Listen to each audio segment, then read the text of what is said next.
Yo, what is up guys? Welcome back to another Reverse 1999 episode. In today's episode, we are going to continue on and finish the Atomic Heart collab, Polymerized Dreams. Last time we met our main cast for this collab. We've got Vertin, Miss Mesmer, and X, and we also caught a little glimpse of Lucy. We haven't seen her since like chapter 7 or something, which is incredible stuff. You love to see it. It's a shame I think we won't be able to see Lucy interact with the twins, because I would love to see them interact. They seem cool, and they're also pretty similar, with like android bodies kind of. So, but yeah, I guess we'll see whether they find a way to interact or not, because Lucy's running the stage in the rain, running the simulation for the rest of our cast here. But yeah, last time we went into the world of Atomic Heart. We learned a bit about the world history, which I can only assume would be the canonical like timeline of what goes on in Atomic Heart. Not that I would know, because I've never played it, but yeah. We learned about the discovery of this material called the polymer, I believe, which was used for very helpful stuff, and led to very fast technological advances. And conveniently, a few years after the polymer was discovered, there was this sickness or something that broke out, right? And then the polymer was like very crucial for creating the vaccine that stopped the spread of it, I believe. So that's a bit of a coincidence, isn't it? And that was, of course, back when Collective 1.0 was being deployed, and it acts as kind of like a central hive mind type of thing to control all sorts of androids and electronics across the Atomic Heart world.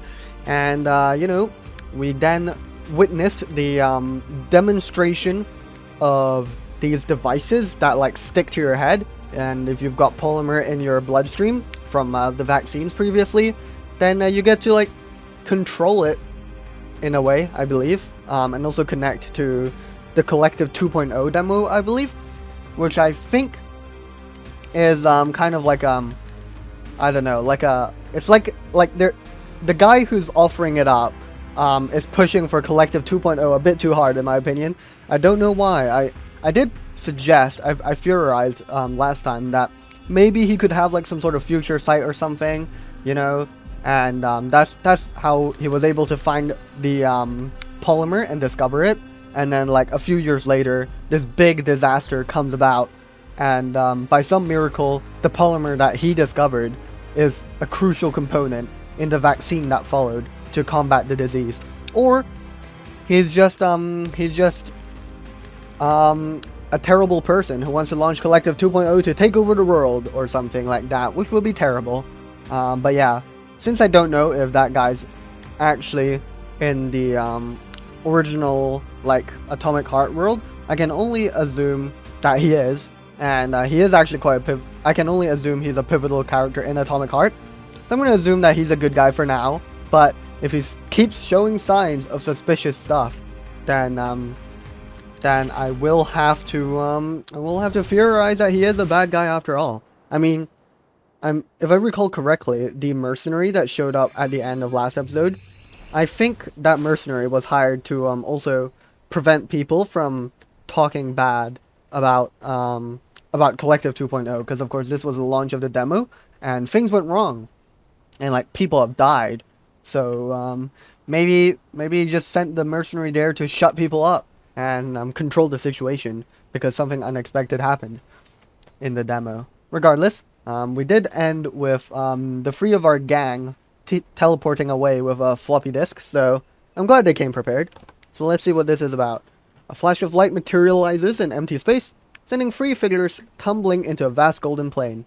That makes sense. I mean, I believe the floppy disk, you need to like focus on like a specific place you want to teleport to, and considering that the three of them were like really focused in on the automated farms last time, it would make sense that they teleport into like a plains.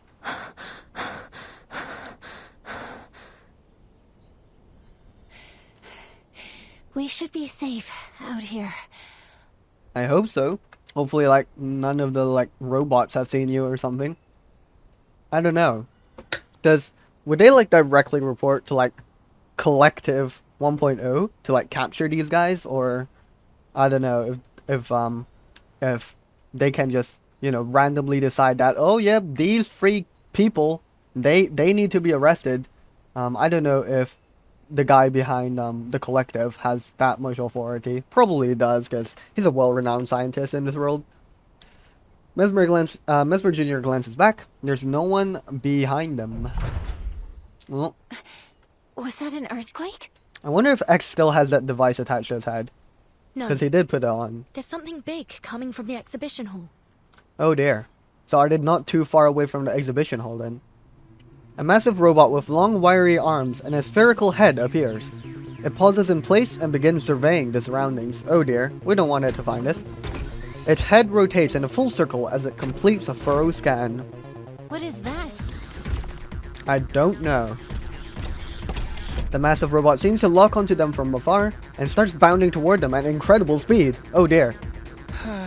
Looks like things are about to get even more dangerous. But hey, good news. There's a building over there. Well, I guess we gotta take refuge in that random building. X points to the distance where an old apartment building juts out from the golden fields. Let's take shelter there. I guess it's this building here. They crouch down in tall wheat and scurry toward the building. I'd assume the get down. robot. I'd assume the robot would catch up sooner or later, though. Hopefully they can remain hidden. The apartment appears to be abandoned. The back gate is weathered and worn, and the surrounding wall is overgrown with vines. The three hurry over to the doorway. As the giant robot's footsteps grow louder and louder, they slip inside the building. They press their ears against the door to listen to the sounds outside. Boom! That's not good. Well, another boom. Just stay silent, guys. I'm sure it'll be okay. The sounds beyond the door fade. The giant robot seems to have passed by them, but the three of them are still holding stiff, barely breathing. That's smart. You know, you can't be sure that they've gone until you wait sufficiently long enough. For now. Alright. The tension finally eases. The three slump to the ground, leaning against the door. Isn't sending such a supersized robot after us a little extreme? Yeah, it does seem a bit extreme. X waves his hands and starts looking around their hiding place. I mean, it's got a fridge. Hopefully it's not freaky like Nora. Neat interior. Smells lived in. And traces of mold removal on the walls. How do you tell if a place smells lived in? I guess it doesn't have a new house smell or something, or an old house smell. Gaining a bit of resolve, they begin to explore the empty building. But where are the residents? Maybe they've gone to the exhibition, because I mean the exhibition is nearby, so maybe they might as well have visited. This place feels strange. It's almost like... Almost like what? X opens a red refrigerator. Oh, of course a refrigerator's red. Nora's gonna be here for no reason. Never mind. Thankfully there are no metal tendrils inside, only packaged food. Unopened tins of cookies, bags of sugar, unused butter. No sign of any robotic technology in here. And all the food is untouched. It's like this house has been isolated from the outside world for years. And yet... How's that possible, though? Also, I really don't like it when the device attached to X's temple starts wriggling its tentacles. The young visitor looks around, taking stock of the items strewn about the house. A plow, 3 oil pastels, and an assortment of strange alarm clocks. A few syringes, and a bottle of men's cologne? That is bizarre. These things don't look like they belong to a family, but rather a dozen people or so, with their lives all mixed together. There's some How could personal that effects in be? here. Letters, family photos, and... Oh, a pocket watch. Come on, Mama. Oh, it's a recording pocket watch. That's pretty cool. What's that sound? I think it's from this thing. It's coming from this pocket watch device.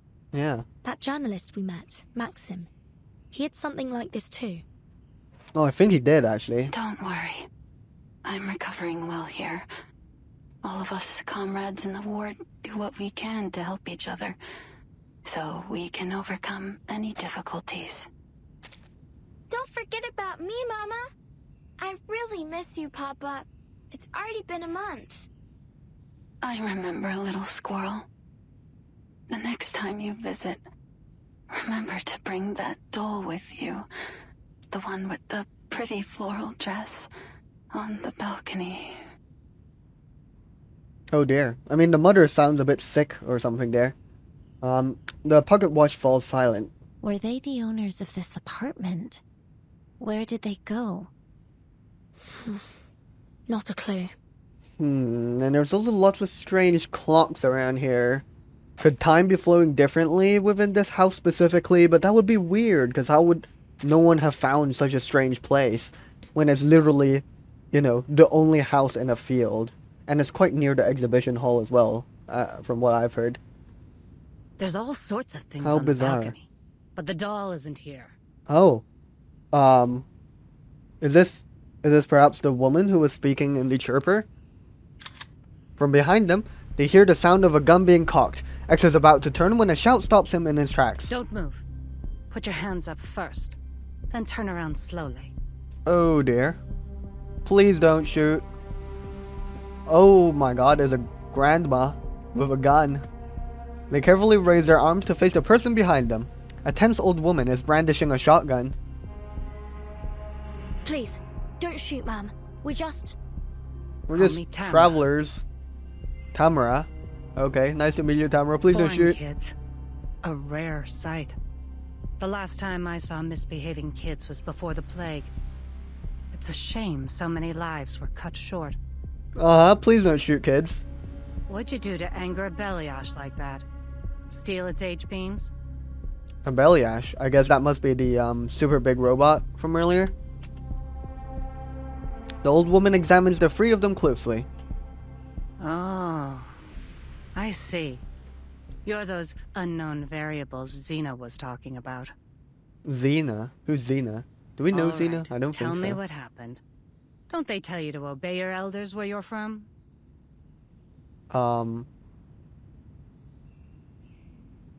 The young intruders look at each other in stunned silence. Finally, X steps forward. Allow me to explain, Madam Tamara. Go on then, X. Well, I mean, good thing Tamara trusts us, thanks to And Xena. that's what happened, ma'am. I swear, everything we've said is the truth. We've come from another world. I see. She's so nonchalant about Just it. another group of foolish kids caught up in a conflict they shouldn't have been a part of. If I take you at your word, that is. Yep. Please trust us. But branding 3 kids terrorists and sending out a Beliash to stop them? The people in this country have gone mad. Yeah, that is a bit excessive, perhaps. You have my sympathy anyway. But I have more important things to do than babysit. That's quite alright. I mean, we can probably just leave the house. But Considering your situation, how about you hide here a little longer? When I'm done with my work, I can send someone to help you out with the orb head outside. oh, is it still outside? I didn't realize that the Beliash was still like scouting around. But all this is a memorial for the good folks we lost to the plague, so don't touch anything. Okay. The three exchange glances. Or you can always leave. God knows I won't stop you. Okay. I I guess we've got no choice. Let's stay We'll here for a accept bit. your offer, ma'am. Thank you, ma'am.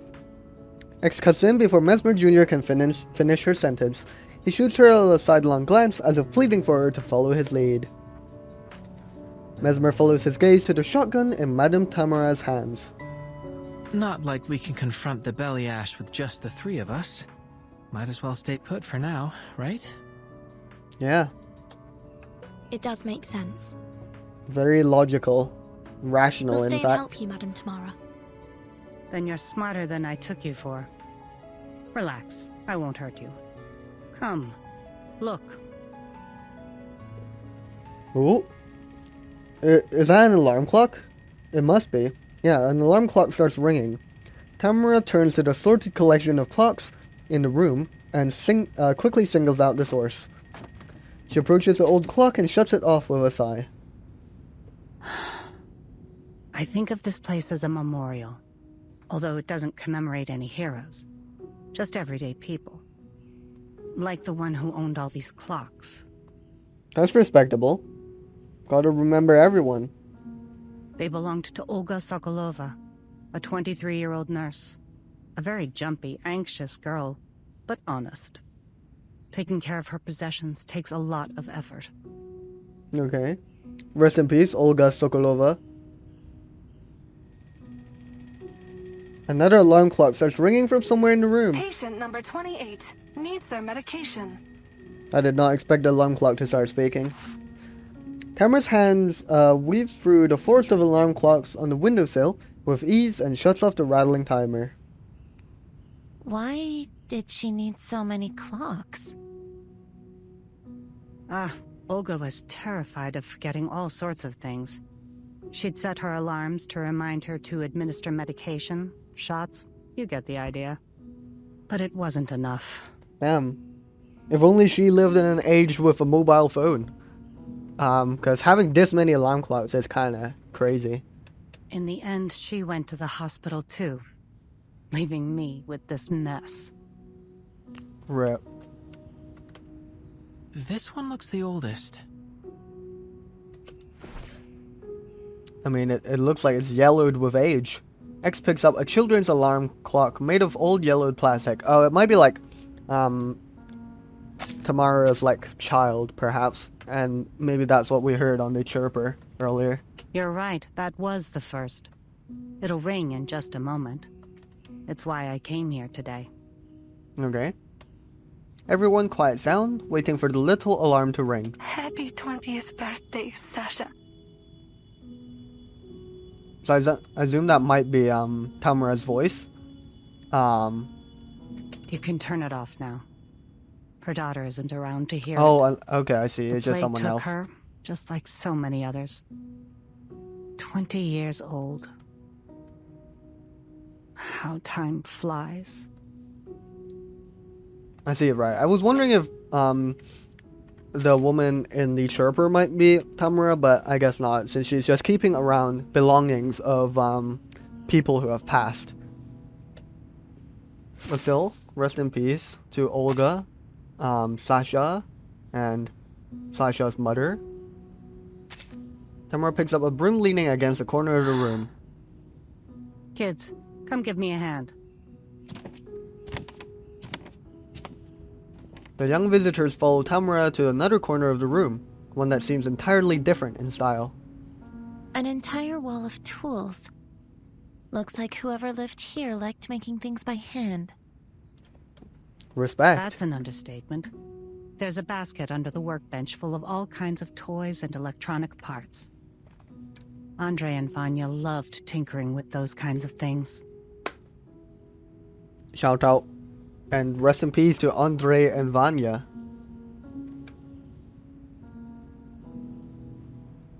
Tamara starts sweeping with one hand and pulls a few rags from a nearby plastic bag with the other, handing them out to the young visitors. All right, kids. The sooner we finish cleaning, the sooner we can deal with that hunk of metal outside. Okay. Maybe I'll bring a few robots over to show my old friends how much our country has developed. Sure. The three of them each take a rag and approach the wall of tools. Is this why you've been keeping things just the way they were? Tamara sweeps up the dust under the bench and stops to massage her lower back. This isn't really their home. I just moved their things here. Like taking a snapshot of their former lives. A cenotaph for the dead. I'm old, and the older I get, the more I recall my past memories. Everyone moved on so quickly, I couldn't bear to throw anything away. So I put it all here. Understandable. Xena called it stupid. But she didn't stop me either. Tamara empties her dustpan. She flips open the calendar hanging from the door. At the height of the plague, none of us would say it. But we all wondered the same thing. Is humanity doomed? What does this say, actually? Is this in Russian? No. I don't know what this is saying. Oh wait, no, this is Russian, I think, potentially. Yeah. Is that an N? Oh, I don't know what cursive Russian looks like, though. Because this looks like an H, but I'm pretty sure there isn't an H in Cyrillic. Ugh, yeah, I don't know what this says. Zabra. Yeah, I don't know what that means. But even so, no one gave up. Everyone kept on stubbornly surviving, as if we could outlast the whole disaster, outlast the sun itself. Whatever it took to see our lives return to normal. We would say, who better to withstand the harsh winter than us? We would help each other, encourage each other through the hard moments. We let the flames of our most fervent hopes warm our hands. We kept telling ourselves, don't cry. If we sow our seeds today, we'll reap a bountiful harvest in the future. But some never saw the spring. Well, my condolences to everyone who passed during the plague. Mesmer Jr. lowers her head. She keeps on wiping the same spot on the glass cabinet door, even though it's already sparkling clean. My condolences. To be honest, after so many years have passed, even the grief has faded. But once in a while, I find myself thinking that the happiness we have today is something they'll never see.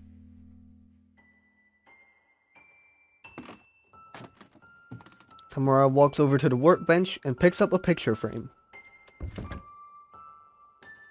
In the photo, there's a man in greasy overalls hugging a young boy who's holding up a robot.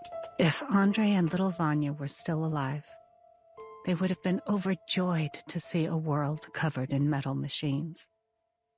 And Vanya's mother, Rosalia, she would have been happy too.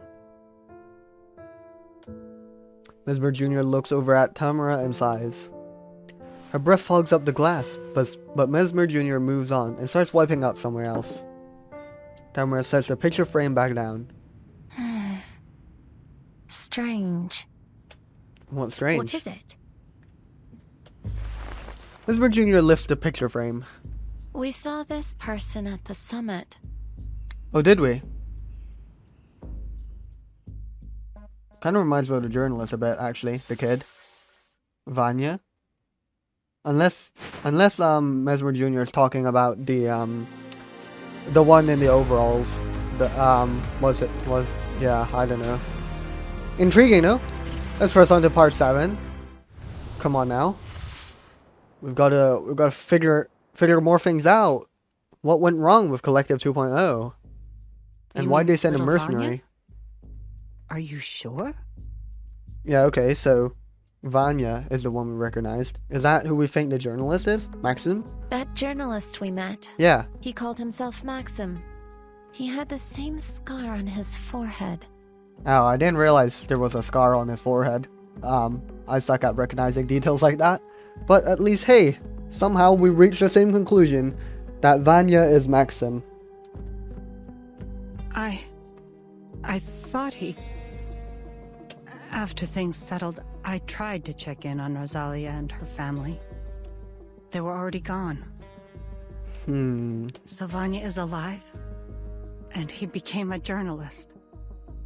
I'm happy he made something of himself. Fantastic stuff. I found something else strange. These documents seemed out of place here. Did they belong to another person who is believed to have passed? X lays out a series of technical files. All of them seem crisp and fresh, not like the yellowed papers and books everywhere else in the house. Having made a cursory glance, they seem to concern the robots we've encountered so far. including that big one that chased us here.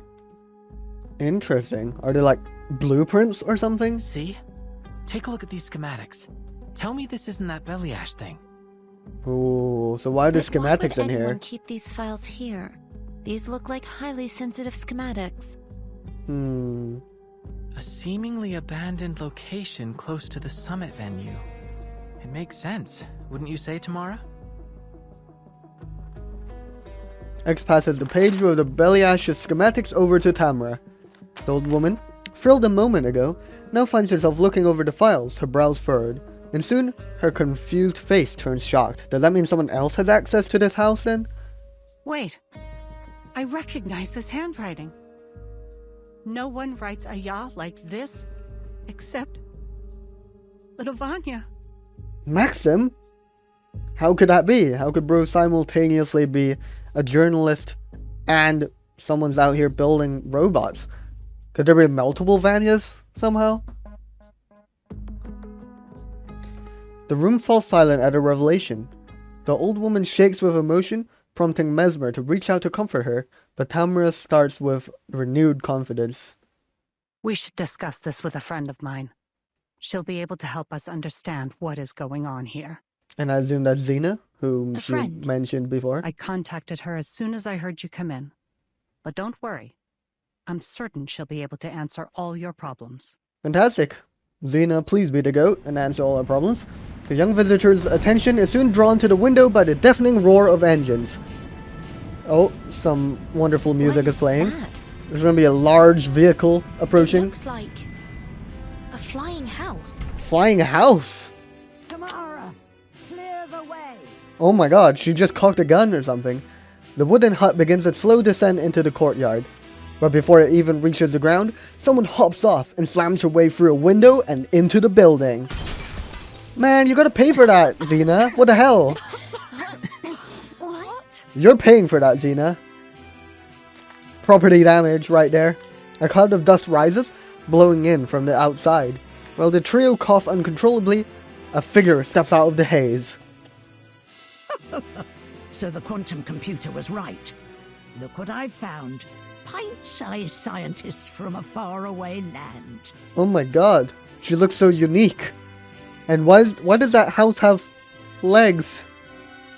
How bizarre. Wait, isn't Baba Yaga about like a house with legs or something? I don't know, that's like all I know about Baba Yaga. Maybe I'm lying. But okay, shout out. Nice to meet you. Who I assume to be Xena. Very cool outfit. I'm glad you didn't kick them out, old friend. Well, why would you? They do look like good kids. But is she suggesting that they have a quantum super computer in like 1950 something or something? That's crazy. Shocked to find that the intruder is an old woman, the young visitors stare at each other in silence. The name's Xena, but call me Granny Xena. That's all you need to know for now. Okay, nice to meet you, Granny Xena. She looks cool. She also completely busts down like the front door of the house, so she's gonna have to pay the bills for that. After Tamara walks through her findings, their findings, sorry, Xena takes over the documents and starts reading. Her face grows more serious as she turns the pages. These files outline a way to circumvent the Collective's firewalls. It's a sophisticated exploit. He's no amateur. Oh. So this is perhaps Maxim trying to overthrow the Collective?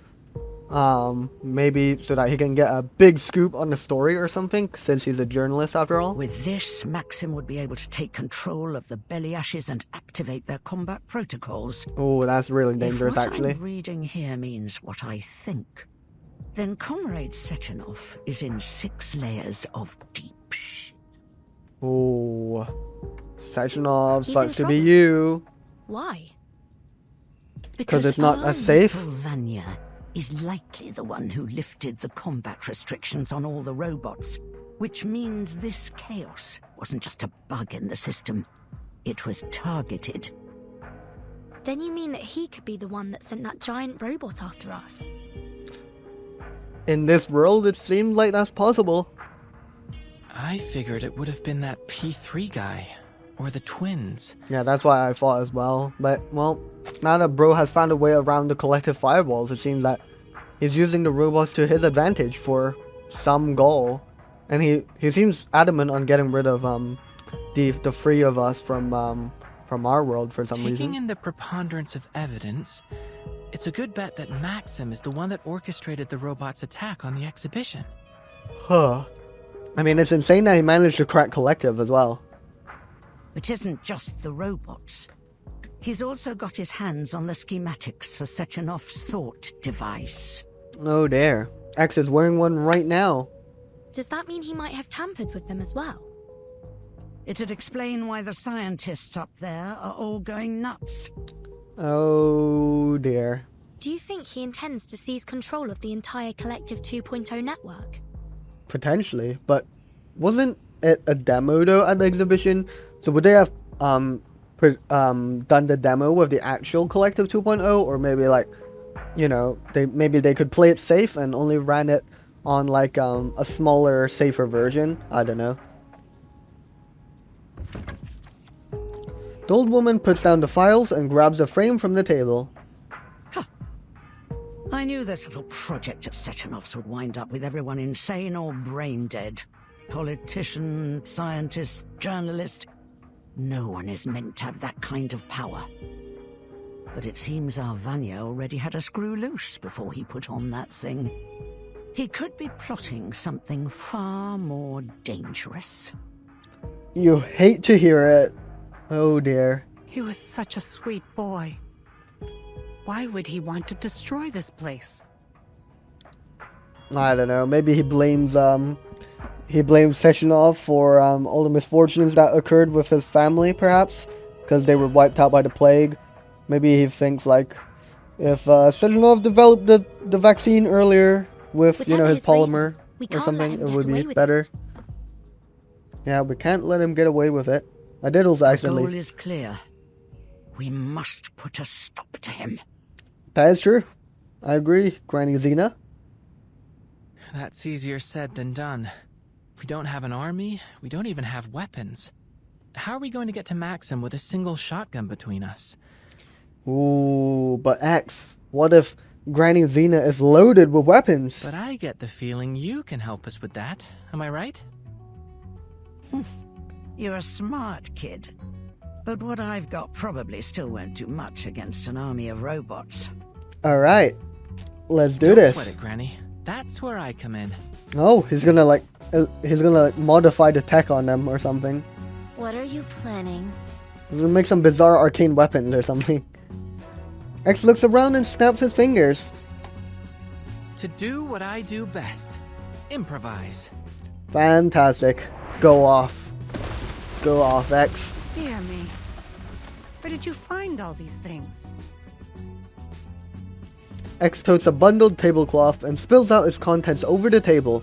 Clock gears, butter knives, spray cans of lubricant amid a menagerie of other knickknacks. He tilts his head and winks at the old woman. I collected them from the other rooms. Don't worry, we'll return whatever we don't need. Damn. You little gremlin. You'll return the rest, and help me clean up after this is over. Very well. Are you telling me you plan to upgrade my guns with this load of crap?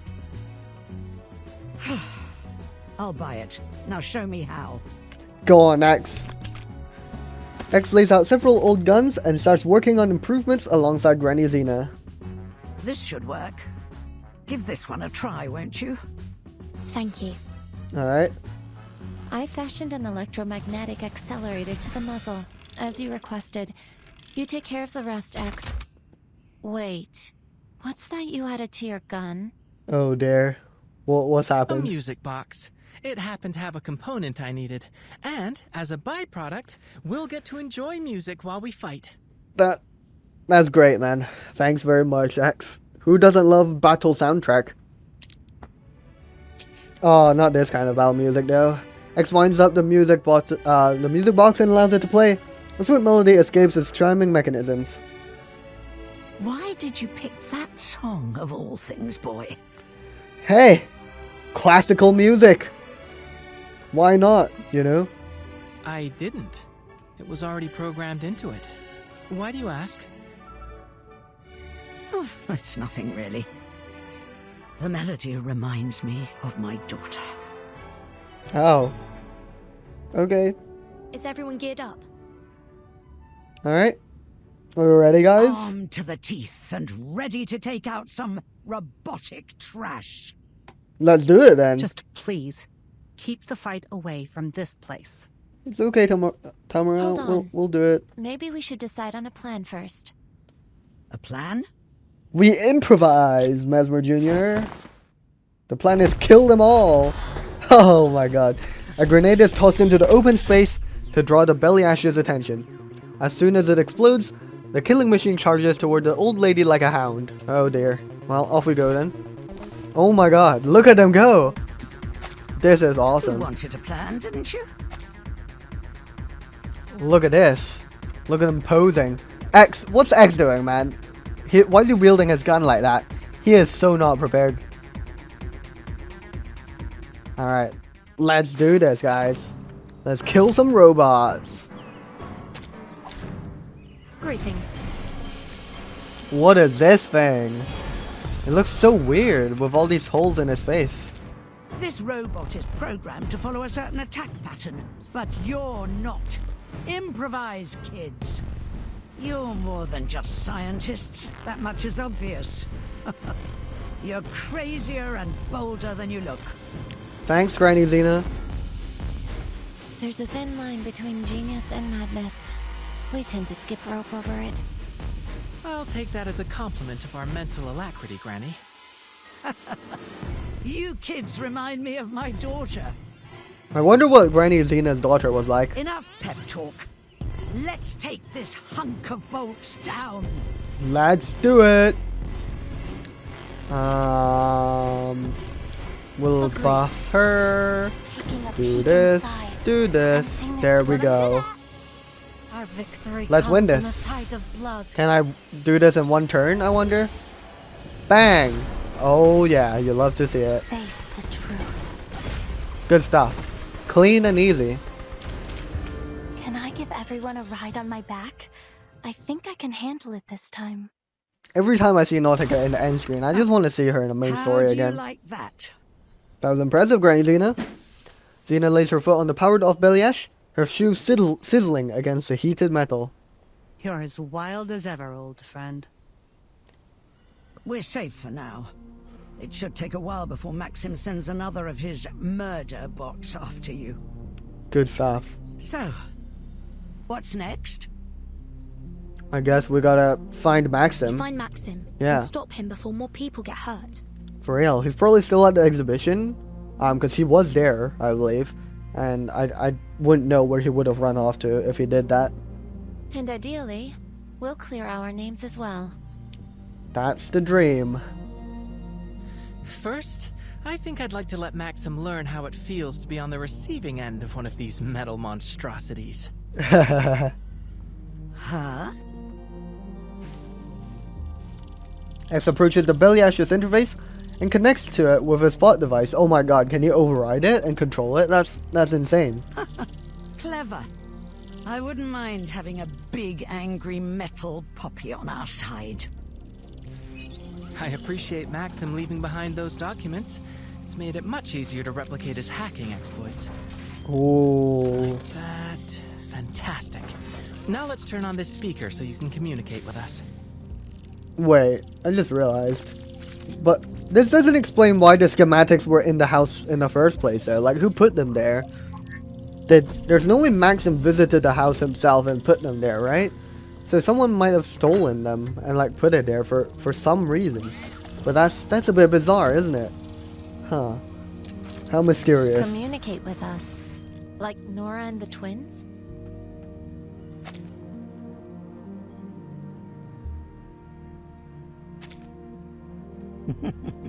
Fat chance of that. A Beliash doesn't have that kind of processing power. Processing power. But that can't be the sole factor, can it? The twins appear to have more processing power than Nora, and they even claim to have an emotional expression module. Yeah, but I also assume they're really expensive projects from Sejnov or whatever his name was. Um, hmm. But they don't seem to have much of any emotions at all. Theoretically, they could just be very professional. That is true. Miss Bird Jr. shakes her head, tapping the side of her face lightly. Never mind. Perhaps I'm just projecting my own biases. Who's to say what motivates a robot's heart? Good question. X shrugs his shoulders. He then presses the Beliash's reset button and steps back. Its engine roars to life again, and the killing machine gets back on its feet. Good boy. Come on over here, pup. It looks nothing like a dog, I'm pretty sure. It looks like a humanoid. Oh well. The pup staggers toward X and crouches by his feet. Well done, young man. This puppy of yours should be more than sufficient evidence of Maxim's involvement, if you can get it to the exhibition hall. We better do. Are you coming with us, Granny Zena? Me? Oh, no, I think not. You kids are on your own from here. Oh dear. After a fight like that, I almost feel young again. Almost. But I'm not stupid enough to run towards trouble at my age. I see. Understandable now. Xena puts away her gun and walks back to her wooden hut. Better get back to looking for that daughter of yours, right? Oh, she's looking for her daughter. Okay. So her daughter's not dead, which is a good sign, I guess. Mind your own business, you old blabbermouth. Haha. Goodbye, children. Goodbye. Thank you for your help, Tamara. Granny Zena. Goodbye. Goodbye. X's Beliash stands up to see the kind-hearted ladies off. Let's go, pup.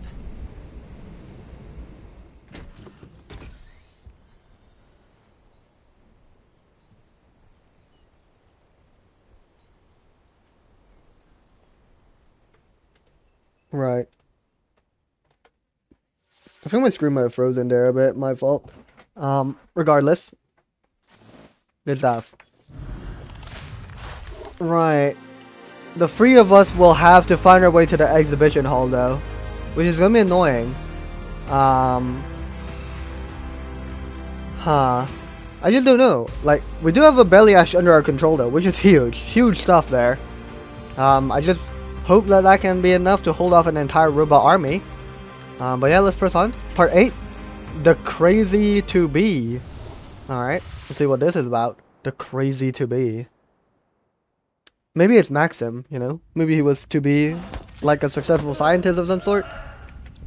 Noise and chaos fill the exhibition hall again, as P3 and the twins deal with their escalating situation. It's another one of them that's gone barking mad. What the hell is going on? I guess these are the scientists going mad because of the thought device or whatever. Help here?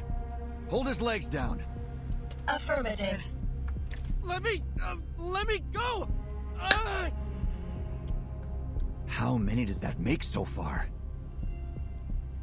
Based solely on our observations, this is the 7th individual to experience a serious psychiatric break. Okay. So, how many more scientists are there, though? That's the thing. Crispy critters. Left. Are there any sedatives we can use on him? Think the repair vendor could synthesize some?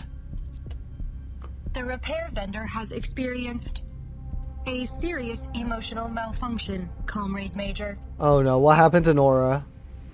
Damn it. You mean that crazy fridge can't even repair herself? Oh dear.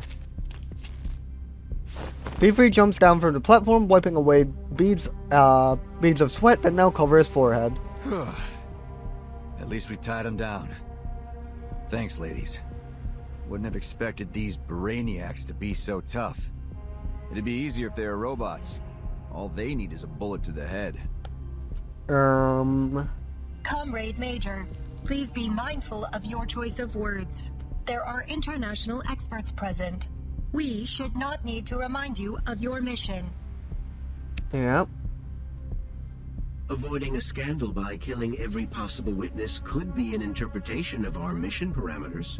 Oh my god, Charles. Can it, Glove? You know that's not what I meant.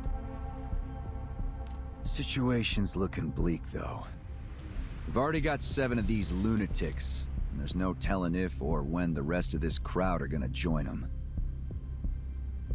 Plus, we still have to find those spy kids and figure out why that Belyash went rogue. We're not spies, man. Oh yeah. That reminds me. How'd your investigation pan out, right? I have cross-referenced our visitor logs with the official invitee list. Besides the supposed young doctors, there was another mismatched record, a journalist. Okay, so Maxim is confirmed to have snuck his way into the exhibition here, I suppose. Great. That's just great. You hate to see it. What's that sound? I don't know, actually. Warning. Large heat signature detected. It's probably another Belyash or something. Hell? Identifying machine code MA9 Belyash. Yep, it's a Belyash. Now the question is it us or is it just another rogue Belyash? That the one that switched itself on? A huge shadow is cast over the broken glass of the assembly shop, in the middle of which lie several red dots that seemingly imply danger. As the airtight door opens, the twins extend their claws and P3 raises his shotgun, scanning for a target. The massive shadow lumbers into the light. Please don't hurt me. Oh. Is that X's voice? It might be. The Belyash speaks as it raises its hands into the air. Please, listen. Huh? What a bizarre scenario for them, I guess. The once again powered down Belyash lies huddled in a corner as Left approaches to inspect it. You're saying this Maxim guy is behind the attack? That's right. That's right. The files we found in the access logs from the Belyash should prove it.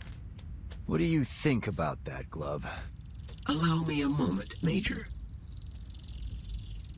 Suspending the files in the air above its tentacles, the glove scans through the documents page by page. Analysis complete. There are 2 unauthorized access logs in the MA9's database. Ooh, that's probably when Maxim dabbled with it. The access exploit used is materially similar to the one we found in Nora's log. Ooh, but would Maxim have modified Nora though? I think not, because it's not like he personally knows of Nora's existence down here in this establishment. But there is a newer entry, and it appears that the second hacker has left a program behind that I am unable to parse. But that's probably Maxim, because he discovered a way to bypass the Collector's firewall. That would be me. Oh, never mind, it's just X. It's a patented and highly classified coding language.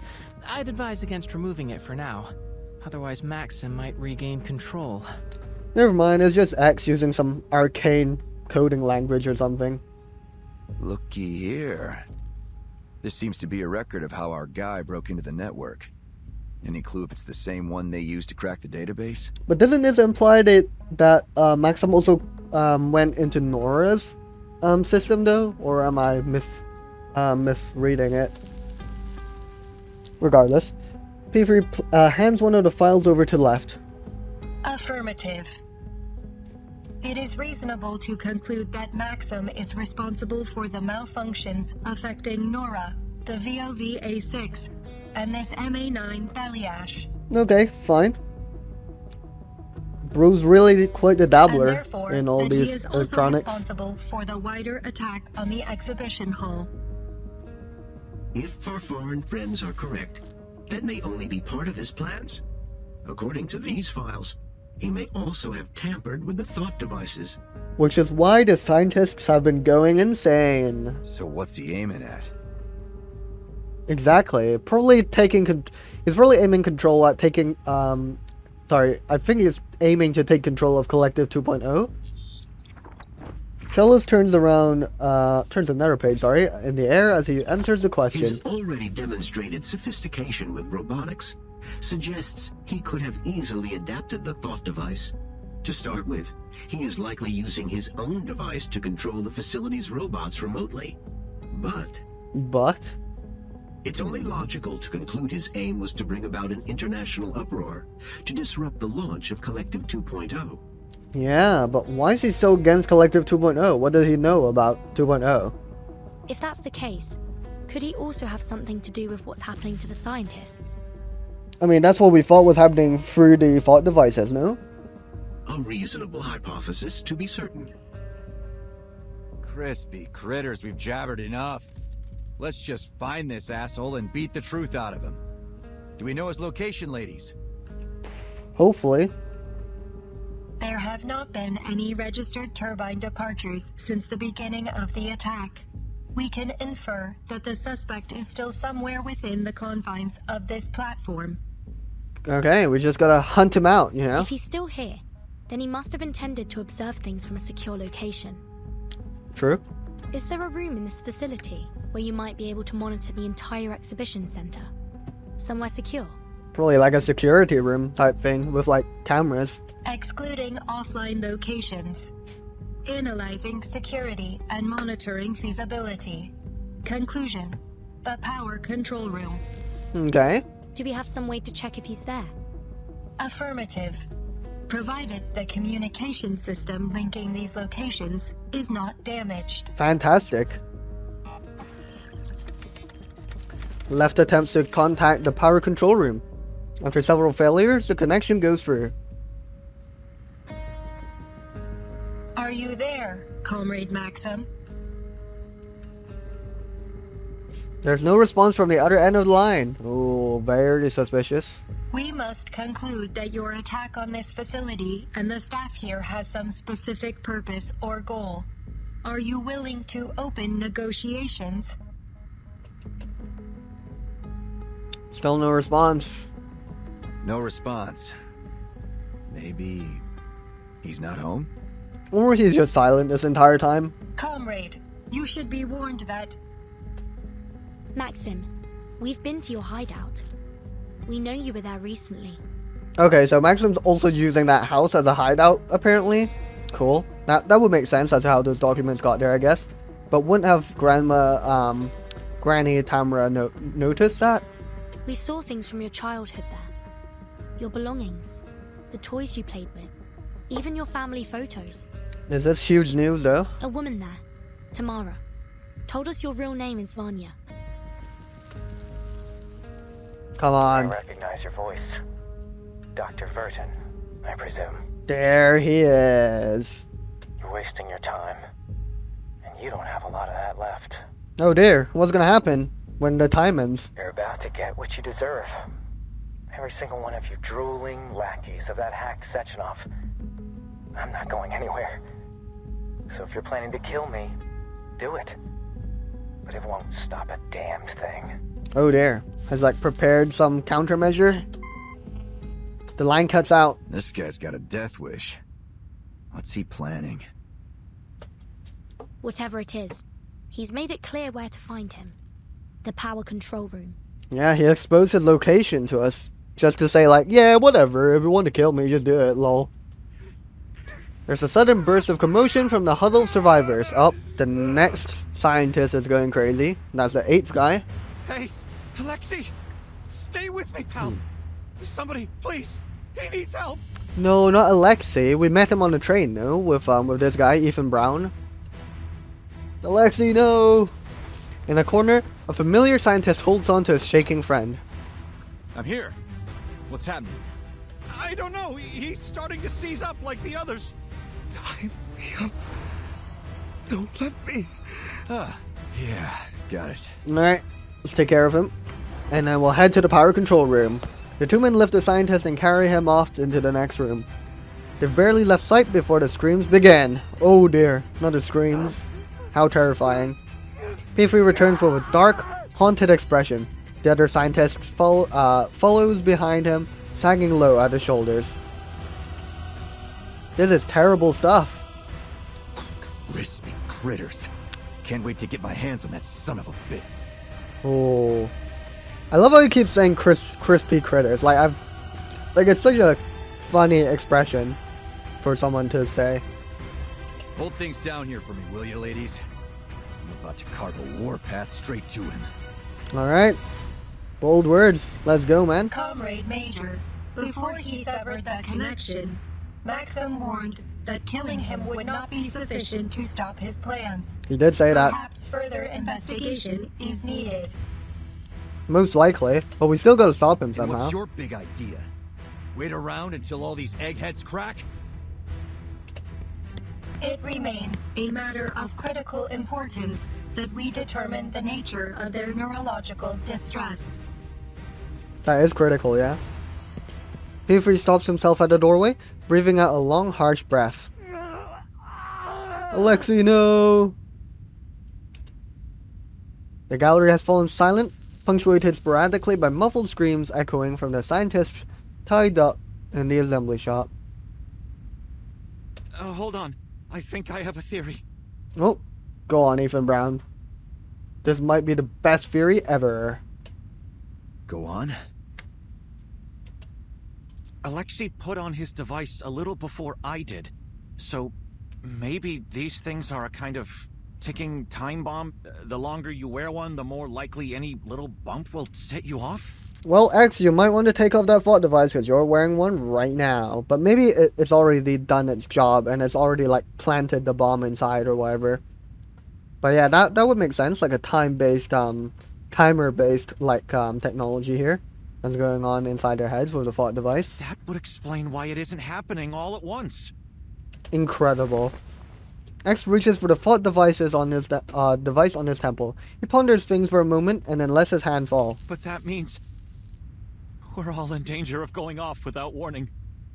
Devastating stuff. That includes me. It does include you, X. We want to solve this problem as quickly as possible. The others look to X with newfound concern for their colleague. There's no reason to think I'm immune. I polymerized myself and installed the device around the same time as they did. Oh dear. This wasn't the data we were hoping to collect. For real. Well, we gotta solve this now. Before X dies, there are harsher words resting on her tongue. But she bites them back. I know you wanted a deeper understanding of this world, but why did you take such a massive risk? Think about the ramifications. You could lose your mind. Or worse, your life. This is an absolute disaster. I should never have let things get this far. Well, it's all in the past now, Mesmer. There's always a method to these things, Mesmer. We aren't finished yet. There's always a method to madness, and this is madness. X points at his thought device. He's gonna use Progress it, maybe. requires risk. We've always believed that. As researchers, we discover truth through experimentation. Now, we have one critical piece of the puzzle, and the minds to crack it. Alright. Are you suggesting we try to dissect a thought device to pinpoint how it causes these psychotic breaks? Oh, that could be helpful. How much time would it take for us to dissect it? Precisely.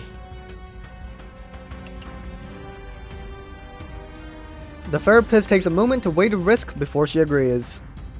You're right. There's no use complaining now.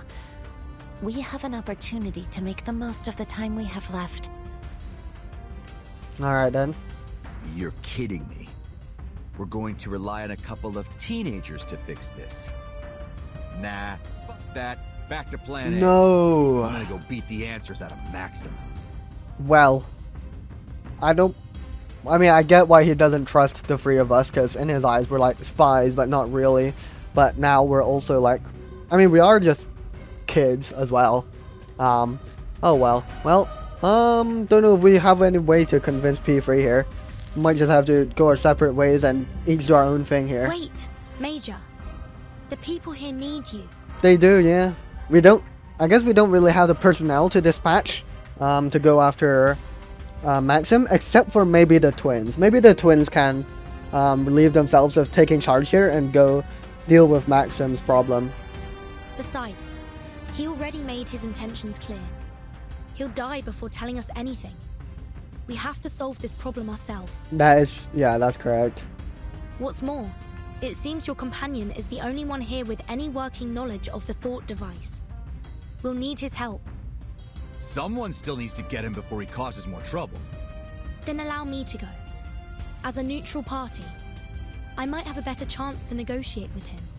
Well, surely Vertin needs at least one bodyguard. Come on. Are you insane? This is a life or death operation, kid. Not a field trip. I'm not about to let you walk out there and get torn apart by those robots. We will not let that happen, Comrade Major. Okay, there we go. That's what I said. The twins might be able to help then. Mesmer Jr. and X have put on hazmat suits and safety goggles borrowed from the assembly room, ready to start the experiment. Yeah, that makes sense. The two researchers can stay behind and help with the experiment. And then P3 can watch over the scientists, while the twins and Vertin can go off to deal with Maxim. That makes sense. I know it may be hard to believe, but we're trained researchers. I was practically raised in the lab. That doesn't sound great, Mesmer Jr. We may have come here under false pretenses, but we're proven and capable scientists. We can handle this. Fantastic.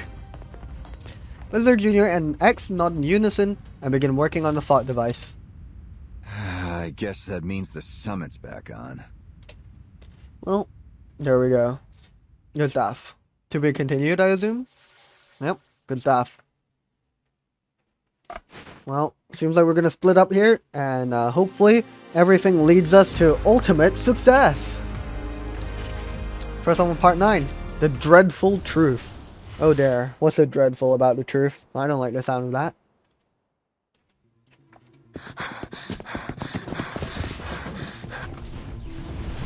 The twins run along a damaged corridor, followed by the visitor and a repurposed belly ash. Okay, they're taking the belly ash as well, that's good. The power control room is up this staircase. We must travel another 80 meters forward, turn left, and then reach the room at the end of the corridor. Okay. Our present speed may not be sufficient given the threat Maxim poses to the facility. Comrade, would you allow me to carry you? Go ahead. I'm sure I'll be fine. If that's what's needed. Alright. The sleek robot bends down to scoop up the visitor into her arms and then launches into a forward sprint. Let's go. A crash of scraping metal thunders above them. Structural failure imminent. Please brace for impact. Oh dear.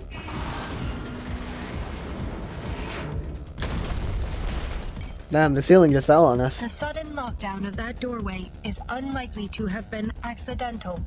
Maxim may be aware of our approach. Damn. Comrade Doctor, are you hurt? We're getting called Comrade Doctor. I'm fine. It's only the dust. Apologies, Comrade. I will attempt to warn you should I perform a slide of that nature in the future. It's quite alright. Let's just keep moving. Yeah, let's go ahead. There's another thundering sound above them, but this one is different, like heavy footsteps. Oh dear, what do you mean heavy footsteps? Warning, The belly hatch? signature approaching from above. Oh, heat signature, what? Could it be a robot? Do robots have heat signatures in that manner? A heavily armed belly ash drops down through the ceiling. Oh, I guess they can. Right stands in front of left, shielding their companion from the debris. Scanning. Heavy firepower detected. Another belly ash variant adapted by Maxim. Defensive matrices engaged. Go on then. Let's do this. I'm not scared of you. Oh, they've replaced my Nautica. How I'll mean. be here to catch you if you fall. There we go. Seems you're ready. I think that's right. Right? Let's do it. There are many routes to Come on. travel, but We've got only another belly one ash looking thing here destination. with lots of eyes. It's fine, no, we're gonna defeat them. Oh there, I skipped that by accident, my fault. He has the makings of a brilliant engineer, so why bother with the journalism act? Yeah, I don't know, maybe he wants to expose something to the truth, to the world, sorry. It may not be an act, comrade. proliferation of advanced robotics throughout Soviet society has meant people across many professions have the time and access to master mechanical design. At the same time, it seems he learned a lot from his father. That's true. Taking a peek inside. Let's do this first. Then this, and this. Why not? There we go. That might be enough. Comes in a tide of blood. Oh, that's close. That's close. Laundry time. Oh, that's good. Have I startled you? Perfect. You'd love to see it. it. Everyone a ride on my back? I think I can handle it this time. Good stuff. Let's continue on. A temporary lab has been built in the corner of the assembly shop. We have 2 unused thought devices to examine before we poke around in anyone's head. Okay. This looks cool as well. Is he like tying someone up? I think that's what he's doing. Let me see them. P3 reaches out his gloved hand toward Mesmer Jr. so Charles can interact with the thought devices directly. This device appears to be around 3 grams heavier than its technical specifications. 3 grams? Go on then. Let's poke around inside. Good luck, guys. As you say, Major. Charles's tentacles inspect the device and find a narrow gap between the shell and the plate. The shell splits open. That is What's that? unusual. What's that? It looks like a token or something. Charles raises the shell with 2 tentacles, displaying its displaying its insides to the others. This residue shouldn't be here. Ooh, why not? I do believe we've discovered our smoking gun. So, what is it? See that? Something broke apart when we opened it up, spilling out this gunk. Oh, is it like a self-destruct kind of thing? Like if it gets open, like it spills stuff out? Conduct a quick analysis. It's a synthetic compound. A dissolving capsule made of polymer-soluble material with a biogel inside. Let's see. Oh, I understand now. Well, I'm glad you understand, Charles, because I don't really get it. Understand what? Enough with the suspense. Simply put, I believe Maxim inserted a capsule of polymer-soluble material into these thought devices. That makes sense. Once it makes contact with the user's own polymer, the capsule begins to degrade, breaking with time or pressure, until it releases its contents directly into their bloodstream. That's not good. Make it simple for me, Chuck. Really is a ticking time bomb in that case. It's a poisonous time bomb. You hate to see it. Not only is it time bomb, it's also poisonous. So, when it goes off, it shoots a crazy pill straight into their brains? We'll need to do further tests to determine its full effects, but it's possible that the toxin may ultimately be fatal. Oh dear. That's not good for X. We don't have time for empty speculation, gentlemen. May I take a look? Go ahead, Mesmer Jr. Save us. Well, save X specifically, but let's see it. Their investigation continues. P3 stands tapping his foot, impatiently craning his neck away from the operation table. He has been reduced from soldier to Charles's glorified lab chair. That's hilarious. We done yet? I'm getting a cramp standing like this. Too bad, buddy. Almost. Hold me higher. I can't see the screen. Yeah. What did I do to deserve this? I should be out there smashing heads. You are a vital asset to this operation, Major. I couldn't have done this without you. How wholesome. Oh, gee. You're gonna make me tear up, Charles. He's gonna make you stand up and point Charles at a specific direction, I think. I Alright. think I've isolated the substance. Do you recognize this molecular structure, X? Is it a polymer or just a substance we know of? No. It could be that this molecular structure is unique to the science of this world. Maybe we can preserve a sample for study back at Laplace. Okay, let's save your life first though, X. You do understand your life may depend on this, don't you? Yeah, it does. X is there too a chemist nonchalant for here? that. We're having trouble identifying this substance. I can help. I have a doctorate in medicinal biochemistry. Fantastic. You did seem to be an expert in intoxicants. Have you sobered up Because yet? he was drunk. That's funny. Call me a drunk if you like, but I'm a drunk that got invited to this international summit. Now show me the damned report. I thought you said you were scientists. This one was almost trivial. Even a high schooler could identify it. Okay, buddy. We're not from this world, okay? Oh, but this is a tricky one. Its structure looks similar to adamantane. Adamantane. Okay. It's a novel kind of synthetic neurotoxin. Quite brilliant, in fact. Maxim could have gotten a patent certificate from the Discovery and Invention Committee. Focus, please. Okay. You're all in serious danger. I can make a list of compounds that may help neutralize the toxin, but there's no way to guarantee anything. Well, we gotta try it, because if we don't try it, they're gonna die.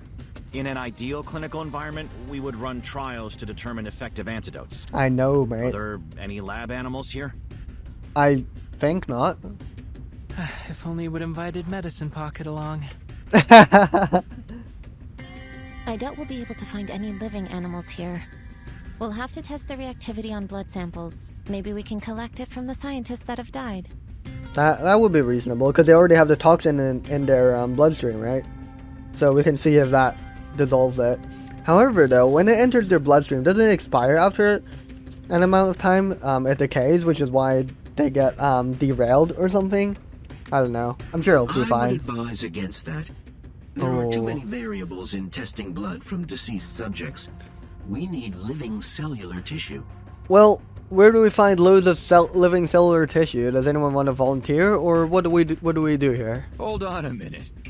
Isn't there an obvious fix for all of this? Obvious fix. Go on, P3, tell us. Major, I assure you, if there were, we would have thought of it before now. Hear me out. Why don't we just rip these things off of everyone's head before they can release the poison? Yeah, I mean, I don't know why we're still wearing it. I thought everyone would already be pulling it off, but... I don't know, because I think it's like initially injected into their bloodstream, no? So, like, you've got the polymer in your bloodstream, and then they also inject whatever into your bloodstream with the thought device. So, surely it's already been activated on the initial connection?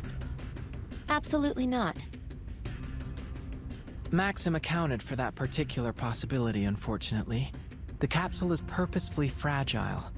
Once it's been connected, any kind of tampering with the device is likely to break it early. I see. It's an ingenious trap. You see, Major? It's too risky.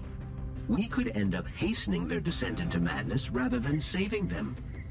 Simply put, we do more harm than good. Okay, got it. Just figured I'd make sure we weren't missing the obvious. All good, man. Thanks for your suggestion.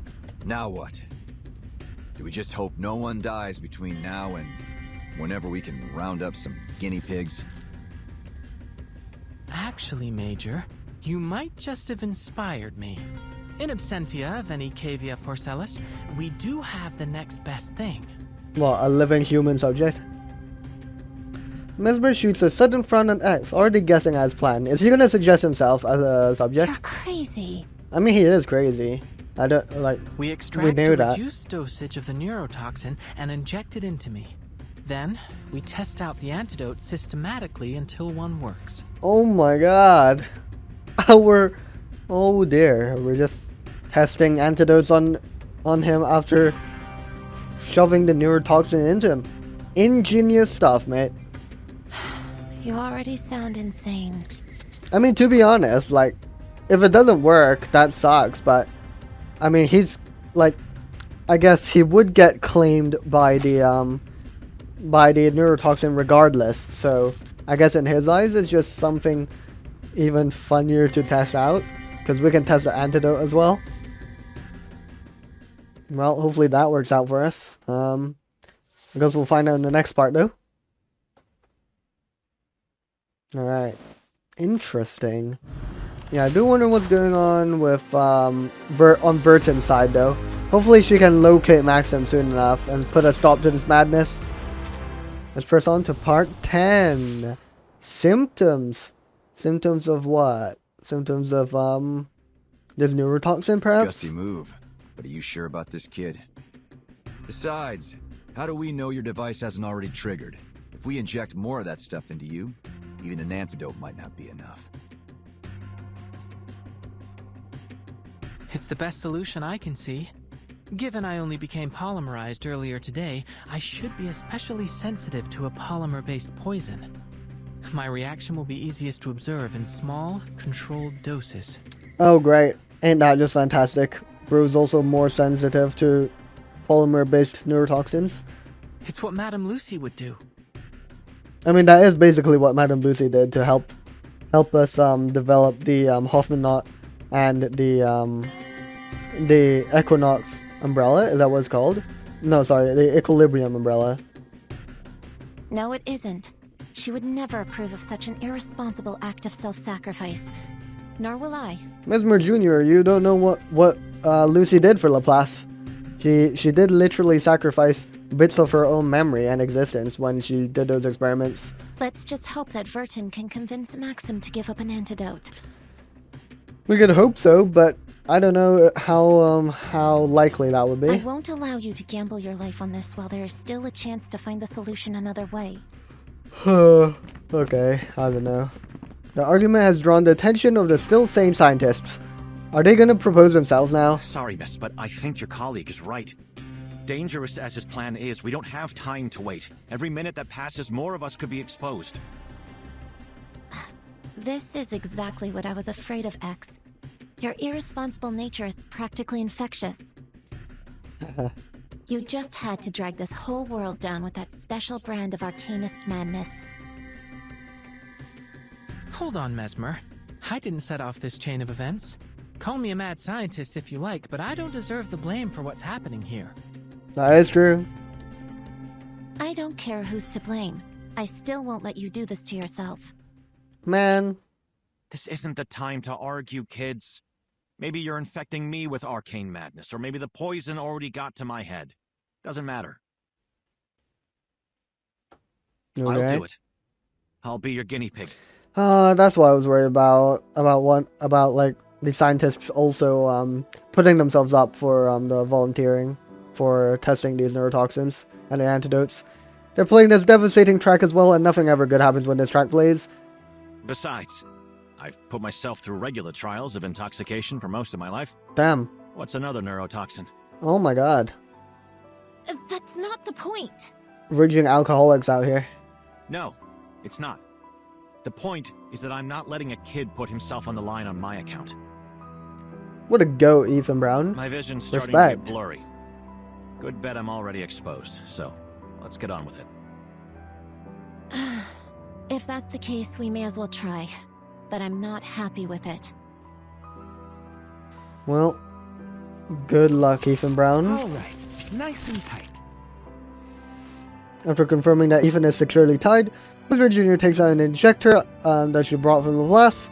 Using a familiar tool makes her feel a little more at ease. Hey, kid. You don't have to do this yourself if you don't agree. It's a simple injection. Shush. I'm the only other person here with medical experience. I would never have allowed anyone to do this back home. I guess I'm the mad scientist now. Mesmer Jr. stabs the needle into Ethan's arm, pushing the plunger down in a slow, even release. Your body temperature is rising, likely a reaction to the toxin or the antidote. Okay. How do you feel? My limbs are numb, and my eyes are losing focus. Feels like I'm staring up at the northern lights. Okay. First antidote not working.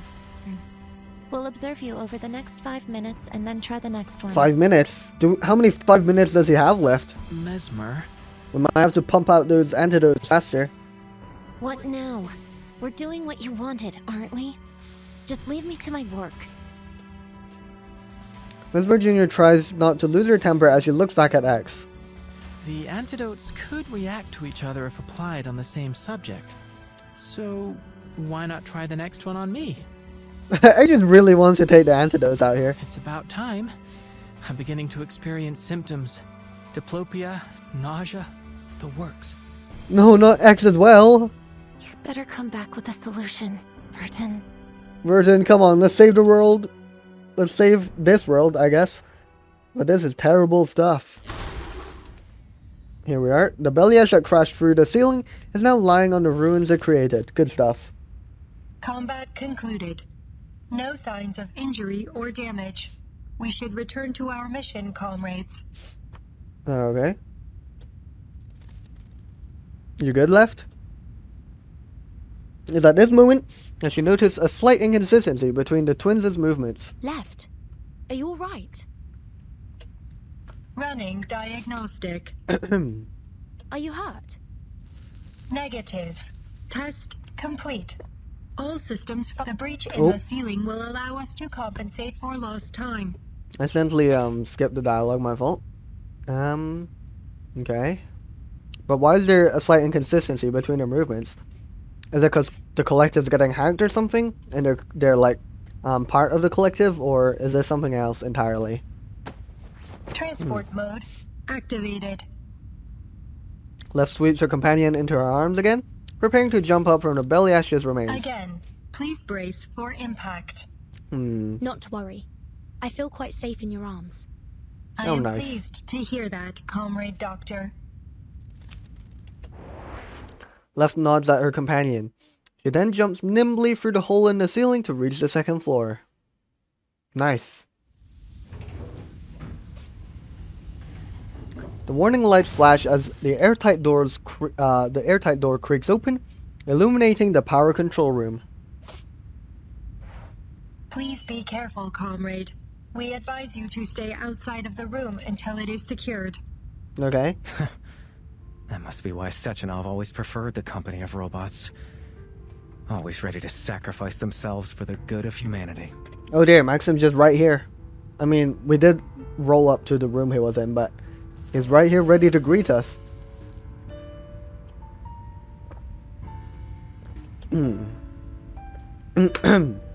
Maxim sits relaxedly in a soft chair in front of the instrument panel. I wonder what you really think. Do you see other robots as your people? Does that emotion module of yours prick with doubt or pain when you see your kind die?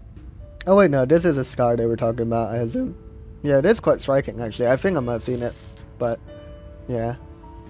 We are not obligated to answer your questions, Maxim. Well, I suppose the real question is, can a robot truly even die? That's a question that would have fascinated me when I was younger.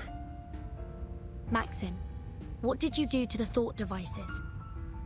What makes you think I would tell you? For real. Maxim stands up, fixing his wrinkled trousers. I'm not from here. I don't know what Collective 2.0 means to you or to this country.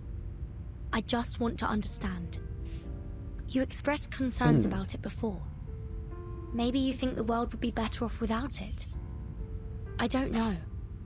But what I do know is that what you've done here is wrong. Whatever the intention was, it wasn't worth killing innocent people. Whatever the intention. You're more right than you know, young lady. Okay. A huge robot with a round belly appears behind Maxim. But I'm not special. Making ends justify the means. That's just the way we do things here. Haven't you figured that out? Okay, well, time to fight. I'm not scared of you. Let's bring Nautica I'll be in. here to catch you if you fall. Go on, Dan. I got it. Oh my god, look at that guy. It's so big. Looks pretty cute, actually. Imagine these two are like eyes. They're like eyeballs. That's pretty cute. Alright, here we go. That was certainly a... Sensing their thought, taking a peek inside. What I'm good Okay, surely this is good. Our victory comes in a tide of blood. Perfect, we just one-shot it. Face the truth. Well, we did it, guys. Good Wasn't stuff. even as tough as waking up an old factory man. Good stuff. The robot is torn apart, its components scattering all over the floor. Sparks pop from its torn wiring, lighting Maxim's dispirited face. Target down. Area secured. Take that, Maxim. Please, Maxim, tell us. Is there an antidote, or at least some way to prevent exposure? Is that your best effort? The Argentum unit would have at least brought truth serum. If you were trying to stop Collective 2.0 from launching, you already succeeded. There's no way they'll release it on schedule after everything that happened here. Well, you don't know that, Vertin. I mean, P3 was literally sent here to shut everything up, to ensure that Collective 2.0 gets released. Do more people really need to die just to make this a bigger scandal? I don't know. Is he really after a scandal, though? I'm not too sure about that. Maxim places one hand on his temple, pondering, then lets it fall to his side. Sechenov deserves every punishment coming to him. But you're right. I never wanted people to suffer in vain. Oh, we did it. There is an antidote. Oh, we convinced him. Let's go, Vertin. What a goat. Abnormal heart rhythm detected. Oh, dear. Comrade Doctor, be careful. He may be engaging in deception. That's funny. We've got a literal, like, what's the thing called? The device that tells if you're lying? A polygraph, right? That's funny. They're just acting as polygraphs right now. It's all right. Please, Maxim, just share it with us. It's a simple antidote. Though, I'm afraid I'll be taking the first dose. Oh. There's a gun! He's gonna shoot himself! Oh my god! He draws a pistol out of his pocket! One shot of lead to end the suffering of a hopeless man in this hopeless country! No, don't do it! Don't do it, Maxim! And he's dead. GG. Well, we tried. We tried our best, and now there's no antidote, and it's over. Well, we tried, guys. Guys, we tried. And now Maxim's dead on the floor. I would assume, anyways. Well, that's not good. You hate to see it. Let's press on to part 11. Retrofuturism. But yeah, that's certainly not ideal, what Maxim did there. The simple antidote to resolving the problem. How terrible. But hopefully, these guys in here could, maybe procure an antidote.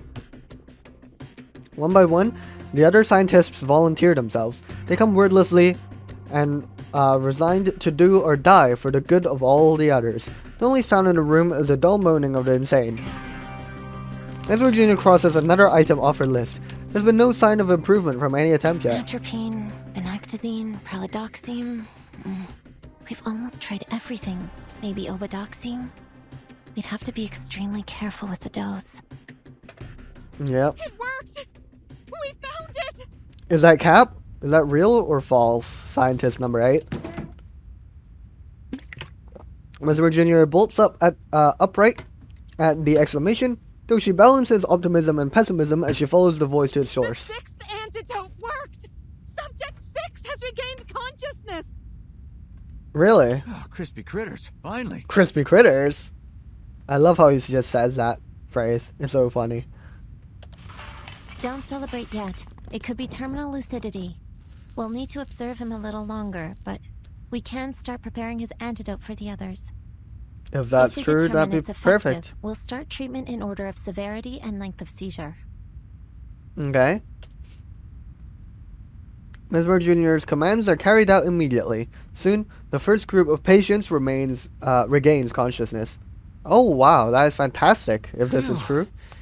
That's an immediate amelioration of symptoms. I think we've found our winner. Good stuff. It's strange. I can almost feel the polymer reacting inside me. Ooh. It's possible that you're more sensitive to the treatment, just like you predicted. I think you may have saved my life, Mesmer. Thank you, Mesmer. Just don't ever make me have to do this for you again. No more random injections. Got it? Imagine there's just like a syringe lying around, and X immediately grabs it and plunges it into his arm or something.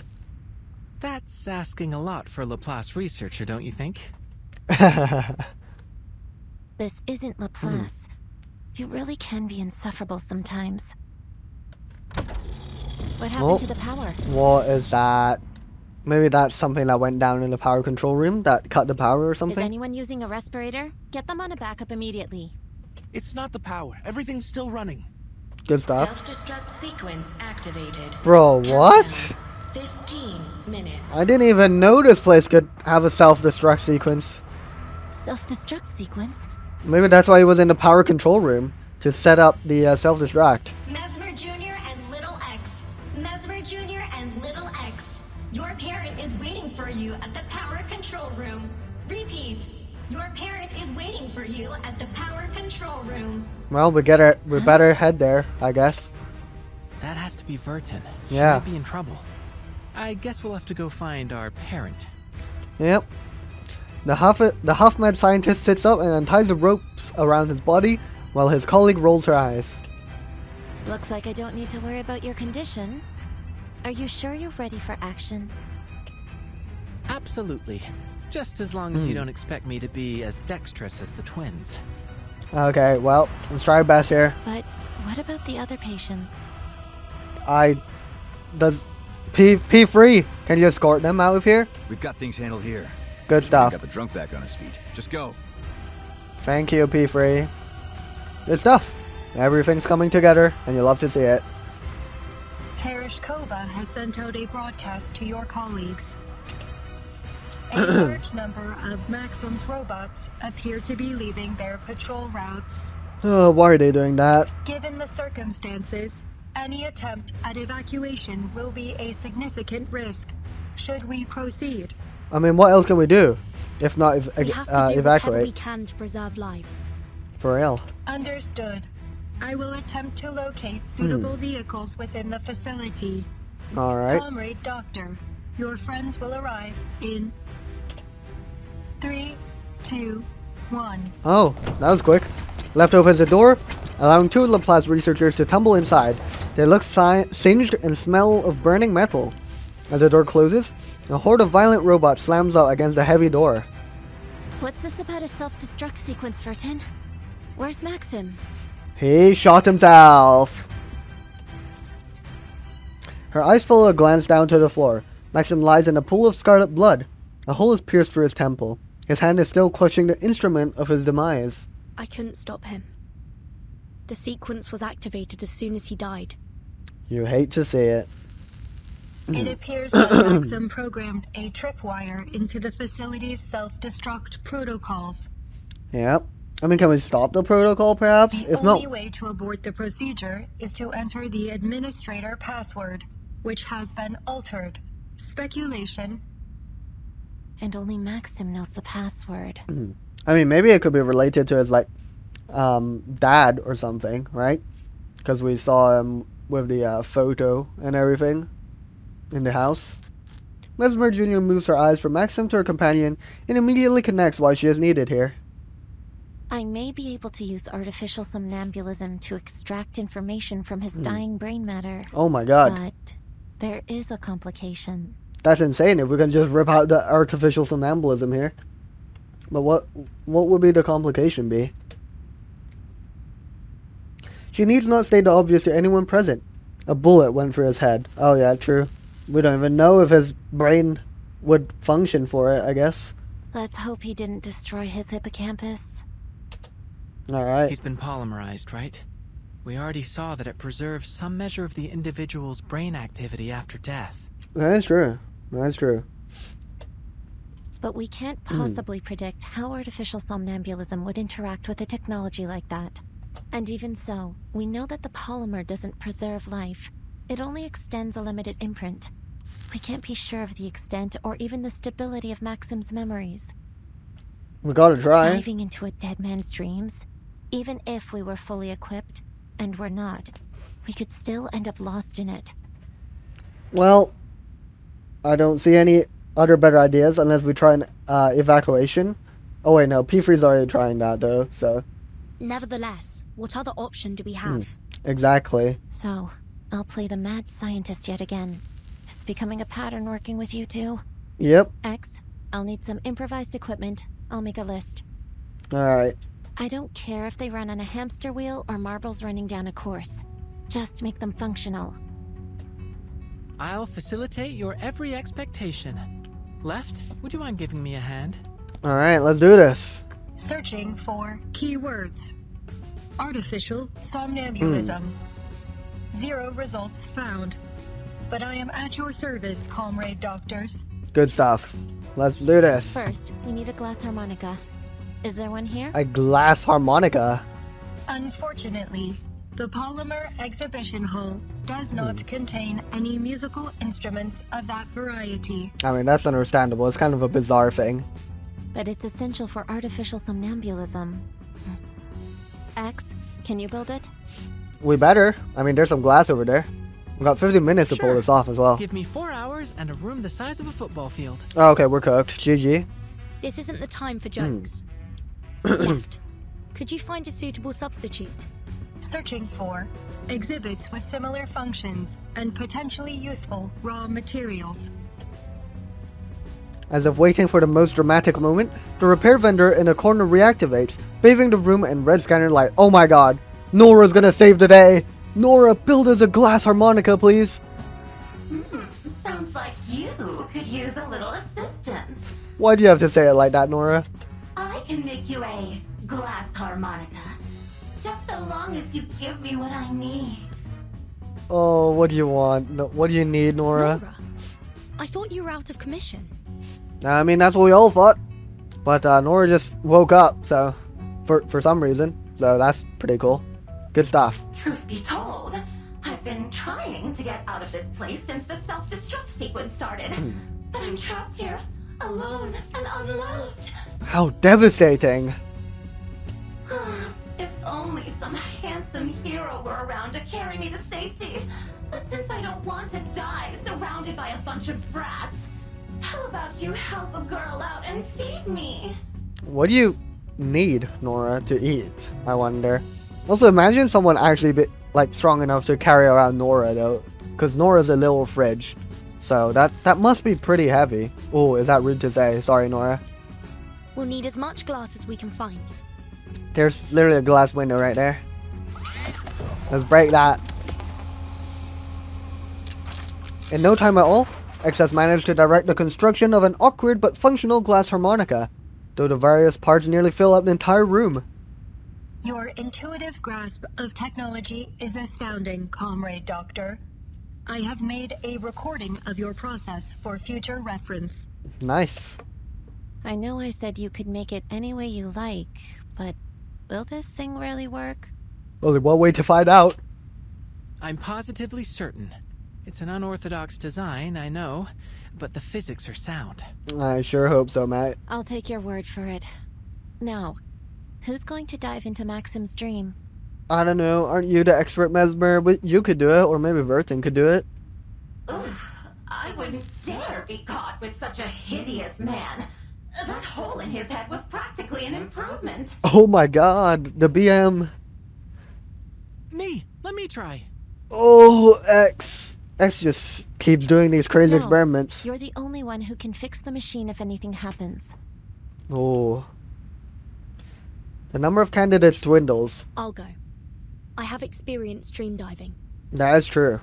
Well, Vertin, good luck. You may require the assistance of someone familiar with polymer-based technology.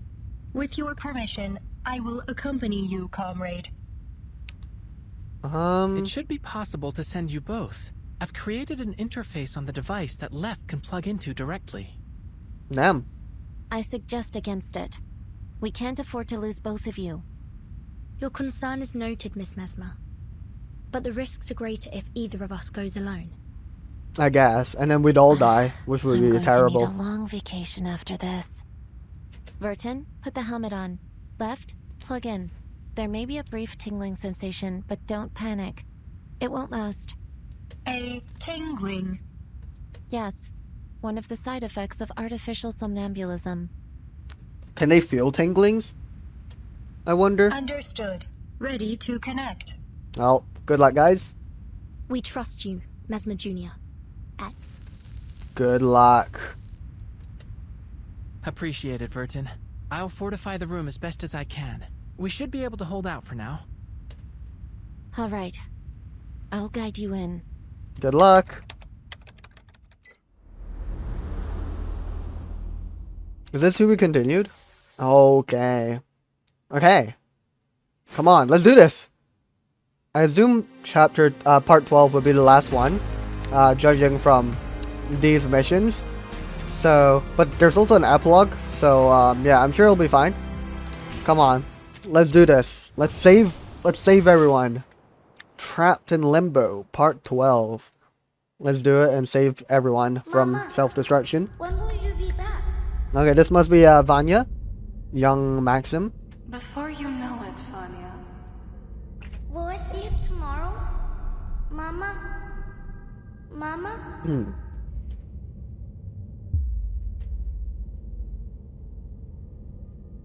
Okay, we've woken up inside a dream escape. We're in Maxim's subconsciousness. Can you hear me, Verton? As I feared, the dream is unstable. There's abnormal data mixed in with Maxim's fading memories. Right. I presume it's coming from the polymer. It's a strange, dilapidated room. Through the doorway, it seems to lead to another seemingly identical room, and then another, and another, as though it were a maze of mirrors. I hear you, Mesmer. I think the room I'm in must be Maxim's home. That's a reasonable guess. This dream is likely to be different from anything you've ever handled before. I don't know what lies ahead. I'll be ready. Just keep things running up there. A stately grandfather clock tolls in the time, and with it a woman appears by the dining table. Oh. Hurry up, Vanya. Rosalia. There he is. Oh, it's modern day Maxim. Maxim trudges through the whole doorway and sits down at the table, not as a child, but as a full-grown man. You'll have to head straight to school after breakfast. Remember what I told you. Wash your hands, keep your mask on, and apply disinfectant as soon as you get home. That's right. The woman holds out another finger with each reminder. That's a gentle sing-song instruction of a mother to her young child, completely oblivious to his apparent age. After that, the woman turns to the sink and goes through the motions of washing a dish, yet there is nothing in her hands. A moment later, she answers an unheard question.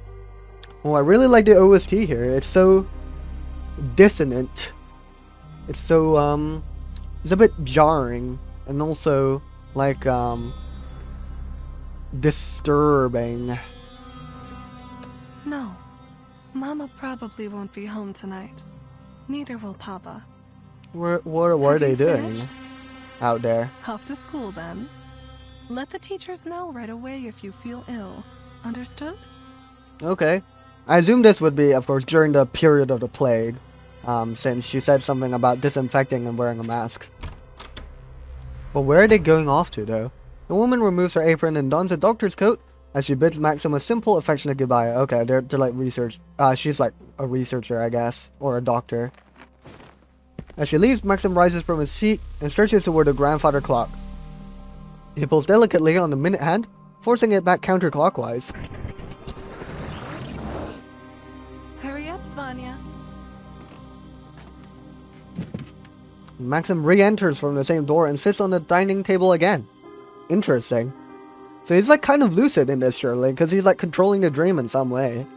Don't know if it's intentional, but he seems so, like, empty, almost. Or maybe he's just pondering as he experiences this, because he knows he's dead. Wash your hands, keep your mask on. Everything proceeds just as it had before. A repeated moment, frozen in time. This subliminal space bears notable similarities to Limbo. Limbo? Like in the Divine Comedy? The name was chosen based on its similarity to the liminal spiritual realm. We use it to refer to subconscious spaces generated by polymerized individuals. Okay. It appears that this bears a strong resemblance to the space created by your artificial somnambulism device.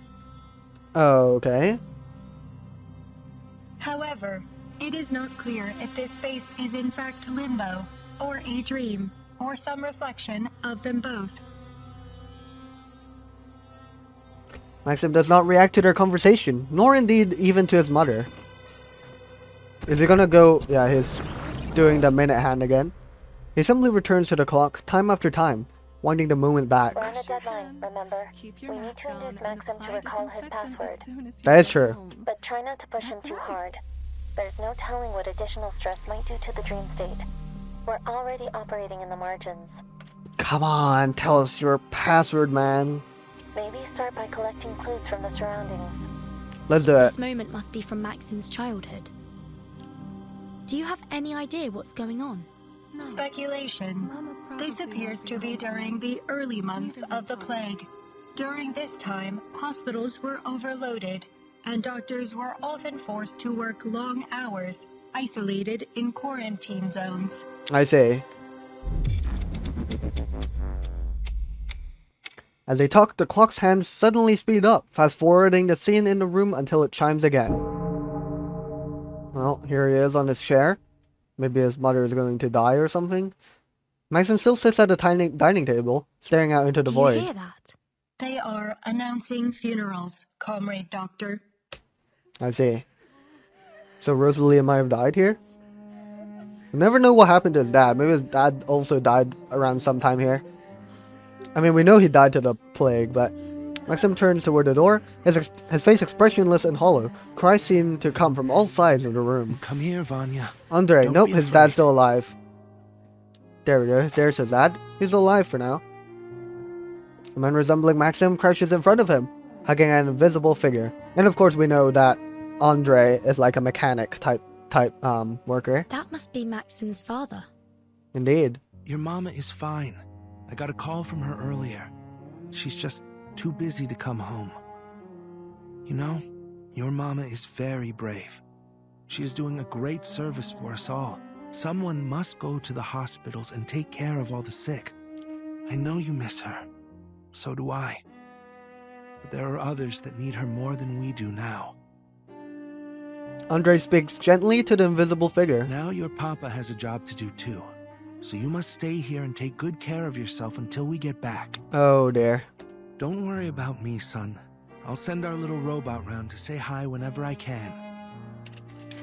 The man produces a small robot from his pocket. It looks identical to the one in Maxim's family photo. That sickness has hurt many people, but your papa will do something to stop it. Since robots never get sick, we'll have them keep the world spinning. That is how we will save our land and our people. Andre passes the invisible figure, the little robot disappears as soon as it leaves his hand. Promise me, you'll take good care of yourself, Vanya. I do wonder though, is Vanya / Maxim like an actual character from Atomic Heart, or no? I don't think so, because he's dead now. So I assume this would be a character that they added just for the collab to be the antagonist / villain here. The number of deaths had already exceeded 20 million at this point. Soviet society was on the verge of collapse, and the death toll continued to rise until Dr. Sechenov helped to invent the redemption vaccine using his polymer. Well, that's the first time Maxim has spoken. Maxim at least seems to react to their presence, though he does not turn to face them. Andre leaves, and the clock's hands speed up once more. Maxim returns to the dining table. The door opens. Two men in protective suits enter the room. Before they say anything, that same near-invisible presence rushes over to hug them. Yet they seem to push it away. You're mistaken, comrade. We're not your parents.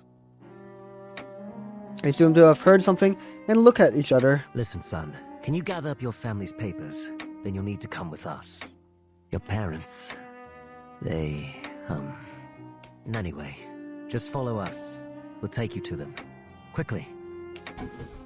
Drawers open and close in rapid succession as a presence seems to follow their orders. After the last one is closed, the two men escort the invisible child outside. The clock stops ticking. I think that might be all that's left of his memories. Well, how are we going to squeeze out a password out of this? Surely we must speak with Maxim here.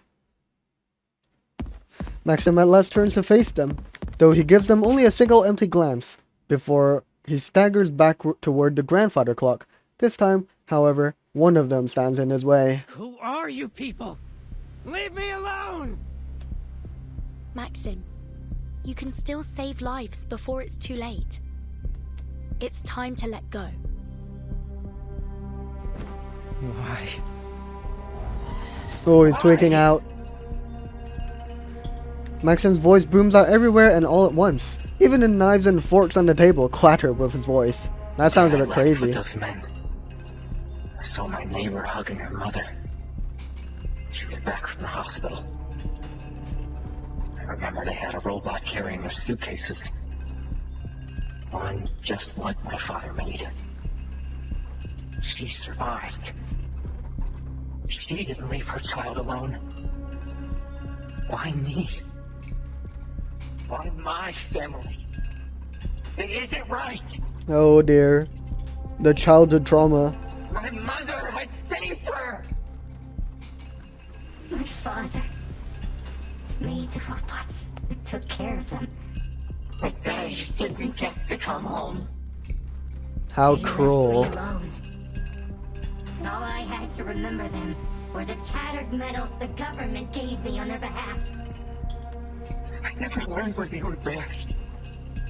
They could be lying in some unknown, unmarked pit. Or buried away ass! I know all too well how painful it can be to accept your loved one's sacrifice. But we have a responsibility to ensure their deaths were not in vain. The tableware and the little robot collapse suddenly. A few memorials, a few medals. Then things changed. People stopped remembering. They started saying that it was the collective that saved them. Right, that's why he's against the collective. Because both his parents contributed so much to what was happening during the plague. Like during the process of the plague, I assume the redemption vaccine came towards the later stages of plague, and then which was later then, of course, used and implemented to save the lives of many others. But in his view, his parents toiled and invented or discovered or worked on so many things that helped the people around him and I guess the greater society here, which is why he thinks that the collective is like taking the credit for like everything that all the people he knew sacrificed for. So he thinks it's unfair, which is why he's gone after the collective in all of this. That's right. The collective.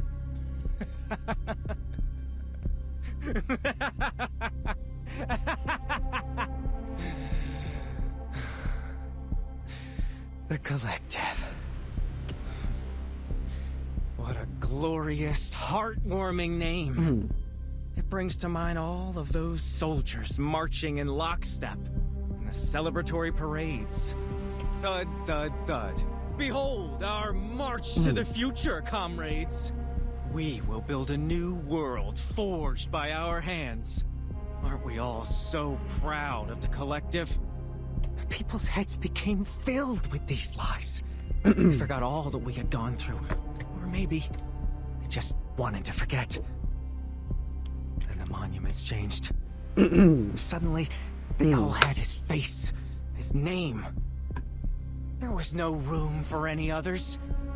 names became mere statistics. Mothers and fathers, children, dead and forgotten in their millions. But not him. He was Dr. Sechenov, inventor of polymer, savior of the Soviet Union.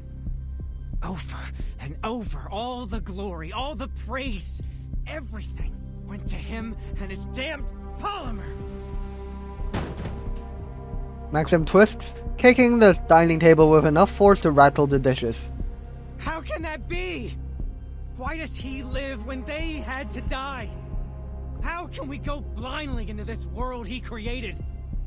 Our graves were just stepping stones on his march of progress. Men like Sechenov only look forward to their bright and limitless future. To them, the sooner the dead are forgotten, the better. That isn't true, Maxim. Ooh. Of course, the ones that survive should mourn and honor those they lost. But we also have to move on. Not to forget, but to build again. You let yourself be trapped in the shadow of your loss. But I know your parents wouldn't have wanted that for you. Don't tell me what they think! Oh, he's crashing out now. Gotta be delicate, we don't want to lose him. We've got limited time. Black smoke billows out of Maxim's body as it... I didn't read that. Fall apart before their eyes.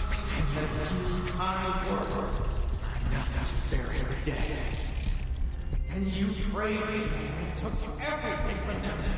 It isn't fair! Well, confrontation is inevitable. Let's fight. Go on, Dan. I'll be here to catch you Can I if you fall. replace? I can't replace the twins. They kind of just sit there, to be honest. Oh my god, look at him. He looks cool with all these pocket watches kind of floating around him, or portals, whatever they are. Look cool. We're fine for Oh, now. I skipped the dialogue It's just on Maxim accident. trying to stop us from exploring his memories. I guess it was Mesmer Jr. asking us something there. I hate what this society has become. They forget so easily. Those pocket watches are whispering something. Don't listen to them. If they impact your emotional state, it could have unpredictable effects on the dream. Very well. It's fine. Let's do this. Let's pull this off with ease. That was her Taking a peek inside, sensing their... Just another... Agreed. Bang! Let's do all this. Huh. Very well. Nice. That's solid. Face the truth. Oh, I realized I don't have Robuska, so we're just gonna keep losing HP. Oh, that's kind of unwise, I feel. Polymer release function engaged. Alright. Interacting with polymer. Oh my god. Whoa, the twins are going off. Polymer release function engaged. Oh my god. Right, it's completely destroying him. Okay, there we go. Phase 2. Let's go ahead. Oh, we're getting pelted. Please remain calm. It's not very wise of me to take out Attacks have been Robuska. nullified. Maxim's threat level has increased. For your safety, please stay close, comrade doctor. Okay. They deserve to feel all the pain they tried to bury. It's only fair. His condition appears to be deteriorating. Yeah, we better make this quick. Friendly reminder. Your emotional disposition may influence the dream's stability over time. Keep steady. Understood. We'll do all we can to pacify him as soon as possible. Alright. What is this? Conduit might plus 30%. Casting balanced. I'll just use this, I don't know. We'll see what this is all about. Oh, that's a lot of yap. That's gonna deal damage, cool. Activating. Oh, that's a precast, that takes up my slot, that's not good. Can we re-roll here? We'll do that, we'll run this. Like a splash of red. We'll place this on her again. That was certainly agreed. Hopefully Nautica doesn't get herself killed. But yeah, I've completely forgot the fact that we've got no healing. So that's not good. It will all be Well, over whatever. Let's see how this goes. Might have to redo the fight if things go wrong. I'm sure we've got this. Our blood will burn. A little surprise. Oh, that's not a lot of damage, is it? I didn't even check what their barrier was. Might have been wasting my ults or something here. That's not ideal. Time for the curtain call. Come on, the twins. The twins have got this. Oh my god. That's a cool animation. Did we get rid of the shield though? We're done. Oh, we're cooked. We're cooked. I just wasted my ults on this. I didn't. I forgot to read the description of the shield thing. We're cooked. At least I get to look at this cool animation. Bang. I mean the barrier's still here. We might be dead. What are you doing? Rotten luck. What are you doing? Oh, things are getting tight here. The data's coming faster than we can process it. The machine won't be able to handle this much stress for long. We need more processing power. Please allow me to help, Comrade Doctor. Please aid me. Searching for computational power call protocols. Search complete. Okay. Initiating protocols. Protocols executed. Are these the protocols? What was happening here?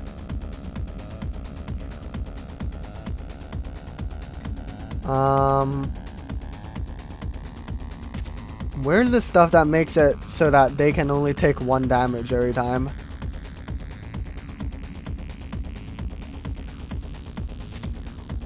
I don't know. I actually don't know what's causing them. A barrier.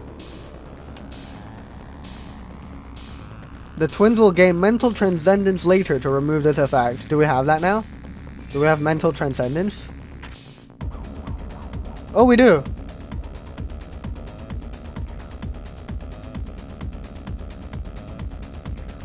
Oh, this is so bizarre. What's a conduit? Is this a conduit? No, this is not.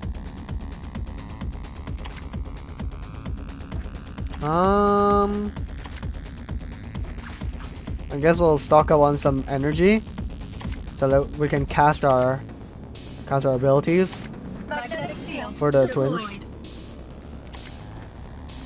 And I guess we'll get a counter here just for fun. Sensing their thoughts, taking a peek inside.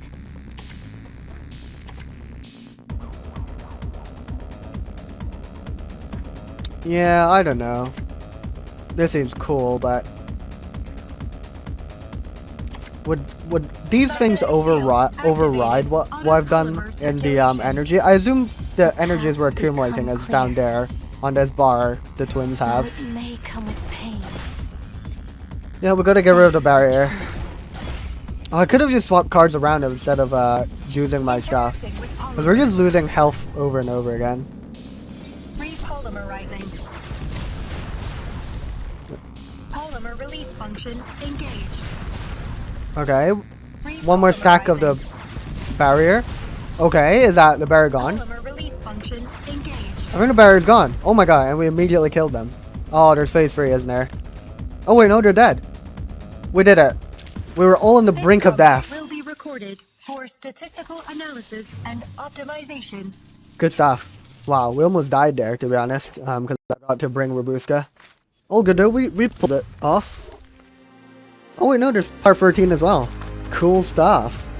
There's still a bit more before it all wraps up. Let's see then, part 13. Let's squeeze that password out of him, and then we can save the day. There he is. That's him over there. He's holding an umbrella, chasing after his pocket watch. Countless chirpers fall like raindrops, each playing a different voice. I have a son your age. Maybe you two can play together when you're feeling better.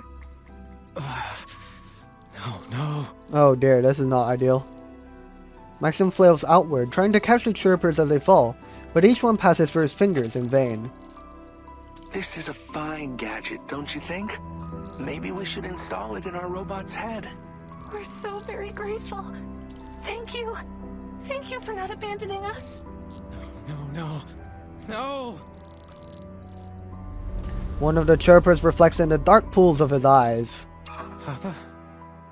Mama? Vanya, has our country survived? Yes, Mama. People are even growing flowers again. I picked your favorites, but I couldn't bring them to your funeral. Are you taking good care of yourself? What is life like now? Are the people happy? Life is... I wish I could see all the latest technology. What can robots do now? Maxim buries his head in his hands, his voice muffled. It's all so wonderful, Papa.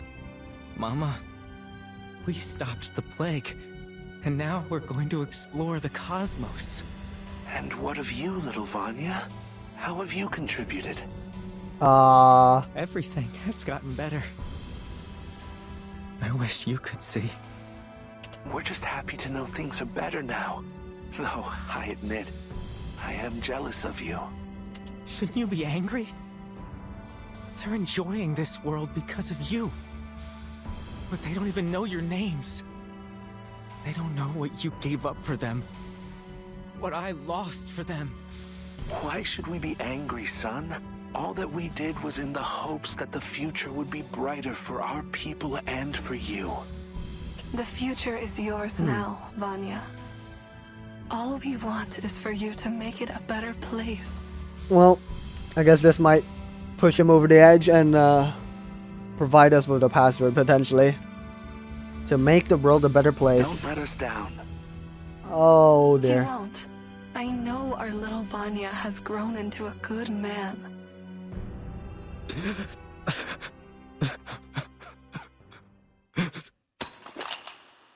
The chirper drops to the ground and disappears. No.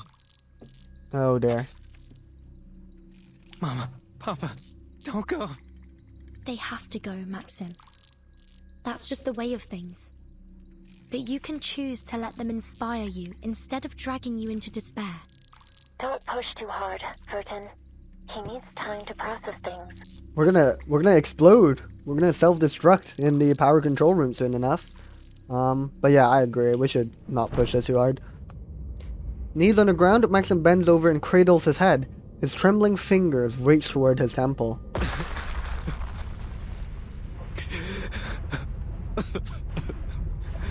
I want to go home. Warning. Data overflow detected. This space may be compromised, comrade. She's right, Furton. I'm reading a cortisol spike. You don't have much time before his brain activity shuts down. Gotta get the password somehow, man. Oh dear, reality is cracking apart. Maxim's body begins to break apart. Streams of transparent fluid leak out from his forehead and then from everywhere else. I need to go home. His dream state might collapse at any moment. You need to get out of there. Not without the password. Is there anything else we can do? Absolutely not. Your safety is top priority. Find somewhere secure now. I'm dragging you out. Wait, that fluid must be polymer. It might still have an imprint of his memories. It's our last chance. Oh, this fluid bursting out of the cracks. There's a sudden burst of commotion from the huddle of survivors. The leaking substance turns into a small flood, rising up to the ankles of the true intruders in his collapsing dream. These are his memories. Then where's the password? You hear me, Virgin? Get out! Give me more time. I can still find it. The rising fluid begins to cover the chest. Comrade Doctor, you must leave. I will continue the mission. Left! I mean, she does need to breathe, but still. What do you mean? How? My sensors and processing ability are more efficient than yours, comrade. I will have a higher chance of retrieving the password in the time we have left. Oh, okay. She generates an egg-shaped barrier to create a safe zone around her companion, parting the viscous fluid like the Red Sea. She walks toward Maxim. The closer she gets, the higher the pressure on the barrier, causing its surface to crack. disconnect. Wait! Hold on! No! Well, Vertin, off you go now. We're gonna have to count on left to do this now. Hopefully we've managed to evacuate the scientists, though, on P3's side. Damn, you actually made it. That's some good news, at least. We made it back, but we still need the password. P3? What are you doing here? We have disabled most of the facility's hostile robots, but we were unable to secure any vehicles suitable for an evacuation. Oh dear, so it's all hinging on us getting the password then. Requesting synchronization. Are you alright, Burton? Yeah, we don't have a password though. Mesmer leans over to inspect her reckless colleague. X, meanwhile, is still nursing what looks to be an open hand smack to his face, an unforeseen consequence of his suggestion. I'm alright, Mesmer. But Left is still inside. Before I got out, she... Synchronization complete. Please allow me to provide help. Okay. Right connects herself to the artificial somnambulism machine without hesitation. Oh my god, both of them are in there. Warning. Data overflow. Oh, what's happening now? Oh, they're tweaking, they're floating. Right? What are they doing? I believe this is their method of sharing computational power. Though the ballet aesthetic only serves as a personal affectation of the designer. Oh my god. It's pretty visceral and violent. Watch out! In some ways, but did it work? Did we get the computations through? The twins lie on the ground in a disjointed heap. Their bodies are charred. There are still sparks popping out of the interfaces along their spines. Password and antidote composition secured. Fantastic! You guys are the GOAT! As Left points at the control room's computer, the screen turns on and displays a message. Self-destruct sequence terminated. Phew. Damn. Left, you're goated. Shout out to Right as well. Mesmer leans back against the wall and allows herself to sink down to the ground, where she inadvertently presses on the muzzle of X's modified gun. Oh my god. The battle music is in. The familiar sweet melody begins to chime from it, playing over the exhausted assembly. As it does, the twins begin to stir. What is it? Are you alright? That song. My emotion module is experiencing a reaction to it. Fantastic. However, I am unable to discern the programming that explains this reaction. Has my programming been corrupted? Or do I remember it from somewhere? Please, comrade, may I listen to it again? It's still playing. It's a beautiful song, isn't it? I suppose even a robot might find it touching. Touching, yes. Added to database. Incredible. Something's irked me this entire time. If the twins were able to access artificial somnambulism, that must mean they have a consciousness. Perhaps they can even dream. Incredible. Were we still within your artificial somnambulism? Or was it only limbo after all? Can I dream? Good questions. Bots like you and Charles gotta have feelings, right? Why else would he be such a pain in my ass? Seems like a question for another time, though. You two should get yourselves repaired. I don't want the boss to blame me for you ladies falling apart. Damn. There is something familiar about that song, isn't there? I mean, there is. For sure. Is this to be continued? Okay. Is there a part 14 then? Like an epilogue? Or perhaps? Oh no, there is just straight up a part 14. Okay. Alright, let's continue on. Let's read his trace real quick. The twins' update logs. Wherever her soul goes, it leaves a trail. Okay, input. Released a mixture of cis-free hexanol, 2-acetyl, 1-pyroline, linalool, and alpha-pinene. Reaction, identified as spring, no further reaction. Input, displayed a painting of a tilted white square covering 40% of the canvas, with medium saturation and low brightness and contrast. Reaction. Identified as suprematism. No further reaction. Input. Played certain audio tracks.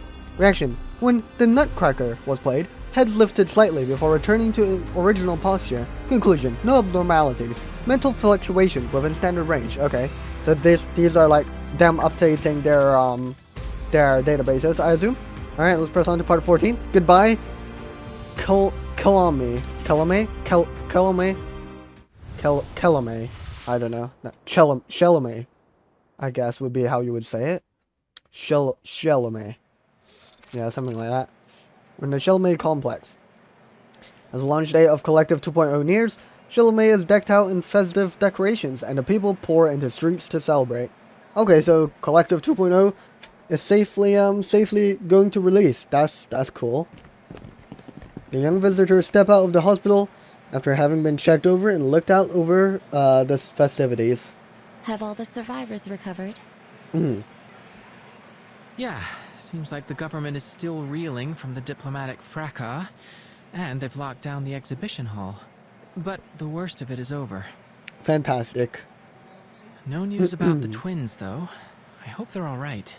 I'm sure they'll be They're fine. actually coming to pick us up. Oh. Seems like Dr. Sechenov has already installed them into brand new bodies. Oh, incredible. And what about Maxim? How do they deal with him? I mean, isn't he literally dead? I have no idea. Perhaps Dr. Sechenov will know. Good. I have some questions for him too. Okay. The young visitors walk toward a vehicle, where the twins await them in that same ever-graceful pose. Sechenov looks out toward them through the vehicle's window.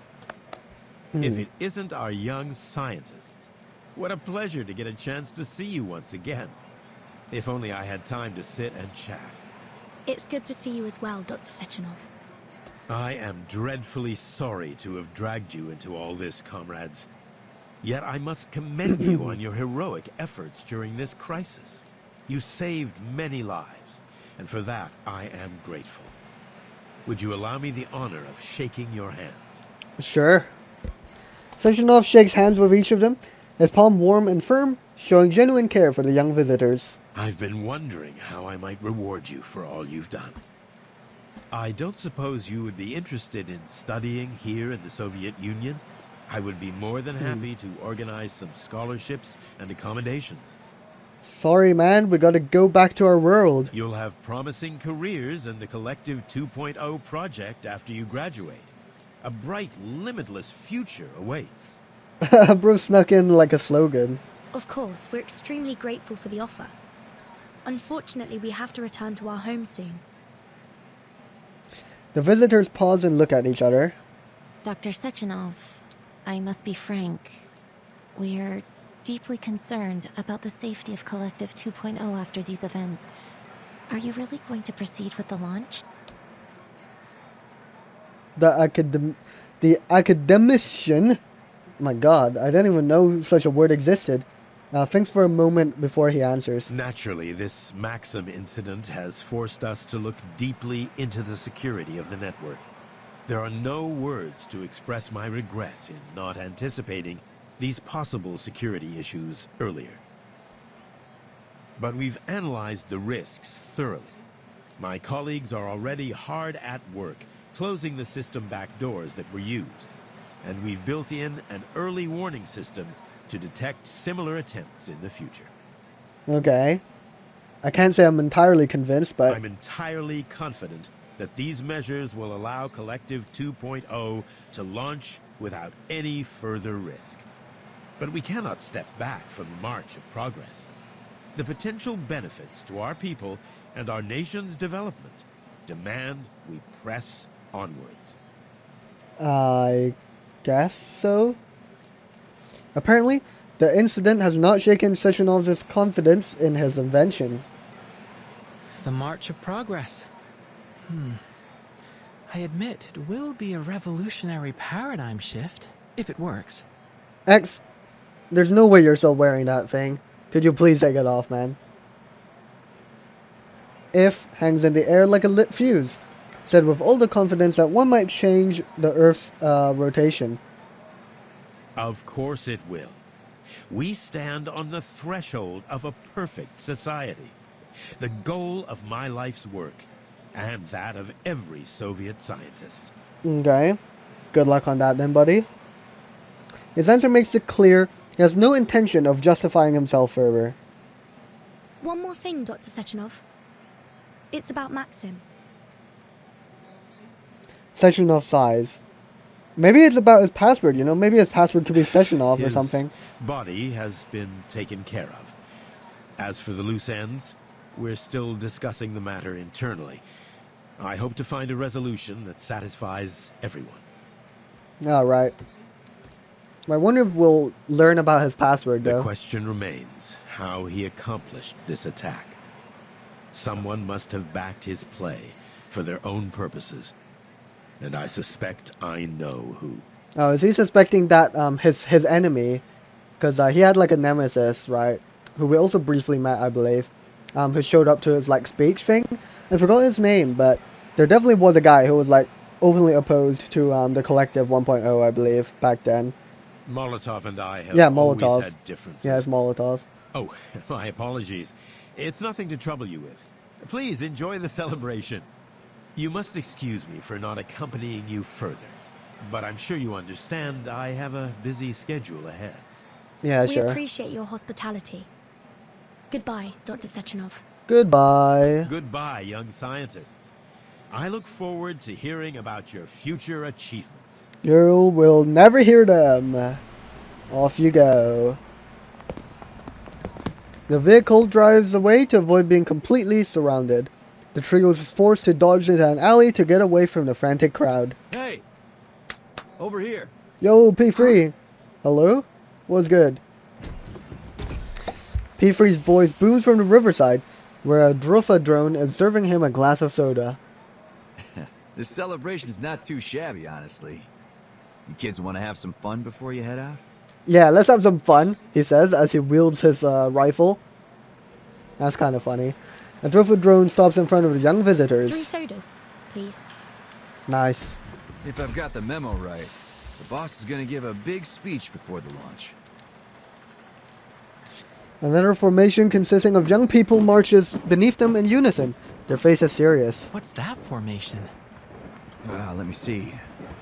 The banner says, "Families of Fallen Heroes." Respect! Let's go! In memory of those who sacrificed everything for the Soviet Union.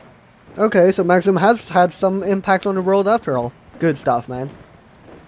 Life ends. That much is clear to everyone, but in the cheering faces of the crowd, there is a promise. That those that came before paved the way for tomorrow. For those who come after. The sacrifices of one generation fuel the achievements of the next. Even if it takes many generations to get there, those dreams may still come true. You gotta put that on a plaque, kid. Come on, don't be so serious. Let's have a little music to lighten the mood. What do you say? Alright. Sounds good to me. Oh my god. X points his music box at the sky and pulls the trigger. Bang! A burst of colorful ribbons fires out in lieu of bullets, accompanied by the soft chime of the music. You rigged that up in the hospital? Gotta admit, that's impressive. I thought I was a firearms expert, but you managed to make a gun work better with just a music box. You gotta teach me your tricks. Well, it's kind of a patented technique. All his techniques and like code programming languages are all patented and secret. P3 puts his arm around X's neck, jokingly attempting to make him surrender his patent. They seem to be getting along well. Yes, they do. Typical boys. What? I still find myself thinking about how Left reacted to this song.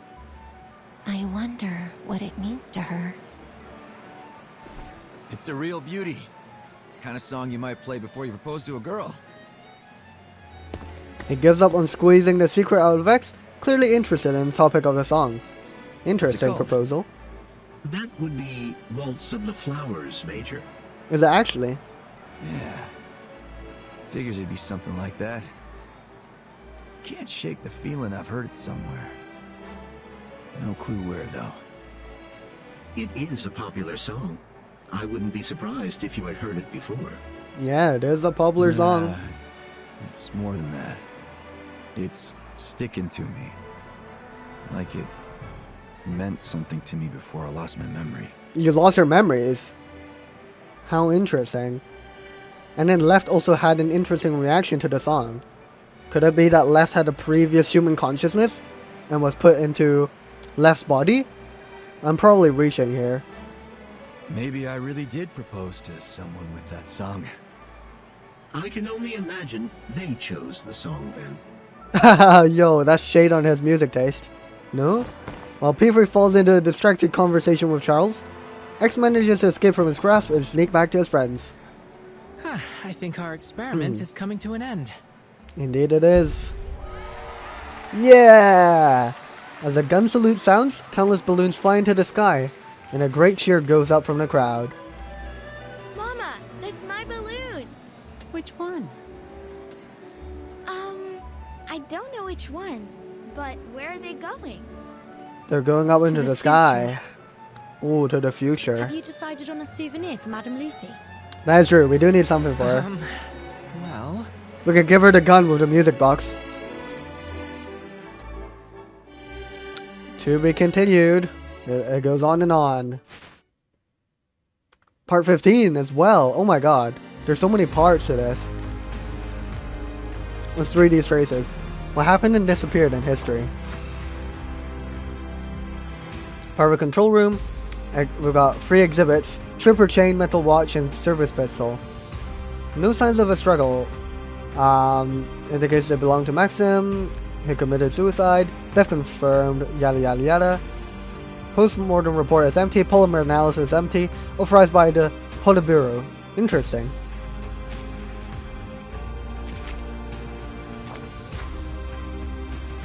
From Sezhnov. Something. The future of humanity. I used to believe that with robots freeing humans from all the dangerous and repetitive work, we would spend more time pursuing scientific and artistic breakthroughs, which would accelerate the rate of development of human civilization.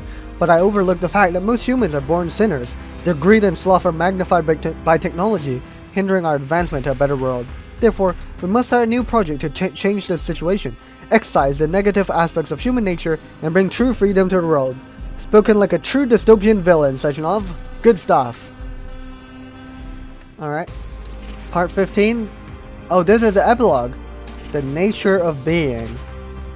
Right? Yeah, this is the epilogue. Alright, let's go. Let's see what's up back in our world. There it is. The stage of the rain. Stage in the rain, sorry. The machine. What are we gonna give Madame Lucy? That is unexpected. When the trio return from the stage, they notice that what they intended to bring has disappeared, and in its stead is a chirper. Oh, is how this bizarre! The hydrogen cell that you mentioned? Oh, perhaps we might not have brought back a hydrogen cell. My fault. It would have been hugely helpful for generating energy, but it does have a very unique appearance for a power cell. Though I take it that this may be a consequence of the alternate technology involved. Maybe they did plan to bring back a power cell, but then it turned into a chirper. No, it's not a power cell. Just a talking pocket watch. How bizarre. What a remarkable outcome. The object changed entirely during the transfer. I guess this is another fascinating aspect of the stage. An unaccounted variable. Like the butterfly effect. A hydrogen cell turned into a chirper. The science of that alone is worth studying. Don't you think?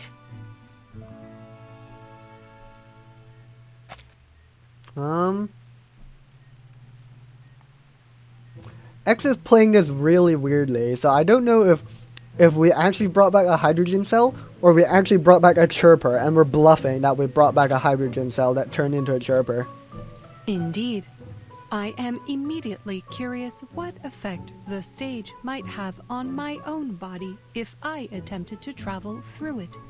Would my robotic shell change to fit the local culture and technology of the destination just as it did Verton's outfit? Did Verton's outfit turn back? I assume so. Why not give it a try and find out? I can activate it again anytime. It's about time you took a vacation, Madam Lucy. That would be cool. Should you intend to visit again, I will make certain to register you as legal visitors. Ooh, left. We still have contact with the inside. Left and right appear on the communicator screen. Thank you for your offer, but I am afraid I have to decline. Oh. I believe our team is in need of an immediate physical examination after the events they have gone through. In particular, to determine the effects of a certain injection. Yeah, X. Injecting yourself with polymer from another dimension. Personally, I'm entirely intrigued by the possibility of keeping this polymer in my bloodstream. Your well-being is top priority in this particular matter, Researcher X. Yep. Can we make it short? The stage could change its destination anytime. I don't want to ruin Madame Lucy's prospects for a vacation. You'll need a thorough examination, I'm afraid. We can't run the risk that the polymer shifted during travel as well. You can tell Lucy all about our findings while you recuperate at the rehab center. Okay, cool. So they did just legitimately bring in a hydrogen cell? Fine. You're the boss. While I am intrigued by the prospect of traveling, the changing destinations of the stage do not follow fixed patterns. I am willing to roll the dice, as you might say. Gambling. I'll get X to the rehab center and make sure he stays put. Why don't you spend some time here while you can, Madam Lucy? The young visitors organize their reports and set off for the rehab center. Soon the laboratory quiets down. There appears to be a strong rapport between you and your researchers. It pleases me to hear you say that. I will take that as a marked improvement of my understanding of humanitarianism. I love how, like, left is like, agreeing to Lucy's, like, understanding of humanitarianism, but they're both robots, so that's hilarious. From my cursory reading of Verton's report, I have already learned a great deal about your world. Despite running dozens of simulated scenarios, I still find it hard to pinpoint the divergence between our world's respective technological progression. Another fascinating element of scientific discovery. Yep. Scientific development is often shaped by the demands of the environment. Perhaps the unique struggles of your world led to a divergence in technological need, just as they did in ours. I guess that makes sense. If I have learned anything from humans, it is that their greatest motivation is and has always been survival. It is admirable, even if it can lead science towards destructive paths. The greatest danger lies in giving up and dwelling in the mistakes of the past. I have lived through many generations of human technology and observed their progress firsthand. Setbacks and disasters are inevitable, but there will always be those willing to take risks to bring about a better world.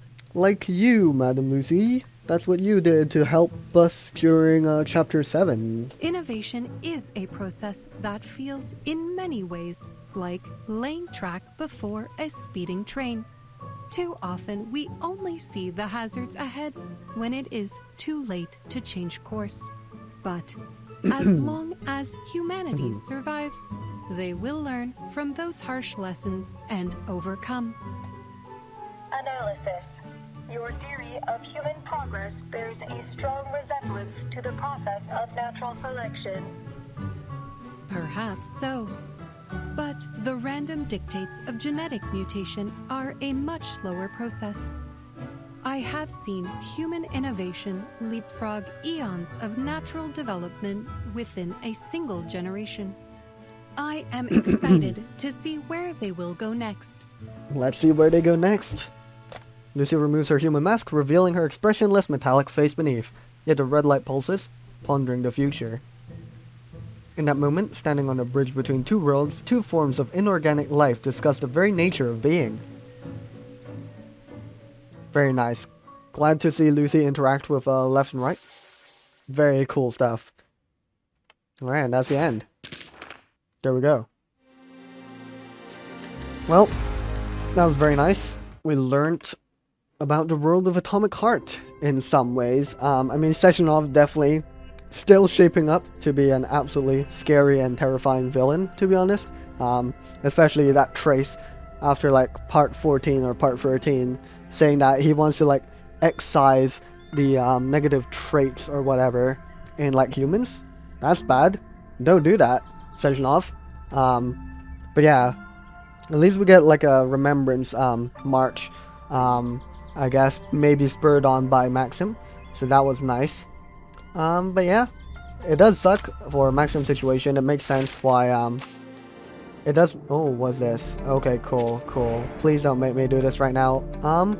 But yeah, it makes sense why Maxim slash Vanya would go after the collective in this way, since he believes that his parents' contributions were undermined, I guess, in a very big way by Sechenov himself and his invention of the polymer and all the things that it brought around, including the redemption vaccine. But yeah, I mean, he would have been quite successful. The nature of how the twins got hold of Maxim's password is unclear, so we actually don't know if Maxim voluntarily gave up the password in the end, you know, in his final moments in the artificial somnambulism. But yeah, I mean, we can believe whatever, but you know, Maxim did his best. He caused a lot of chaos with his little stunt here at the exhibition hall. But yeah, he is dead. So rest in peace to him as well. Goodbye to Shelmy, if that's Shelmy, if that's how you pronounce that. But yeah, it's a nice little adventure and collab with the Atomic Heart, in my opinion. Of course, I've never played Atomic Heart. I don't know any more details about the world than what was given in the collab. But yeah, that will be all. Thank you all very much for watching, and I'll see you guys next time. Bye bye.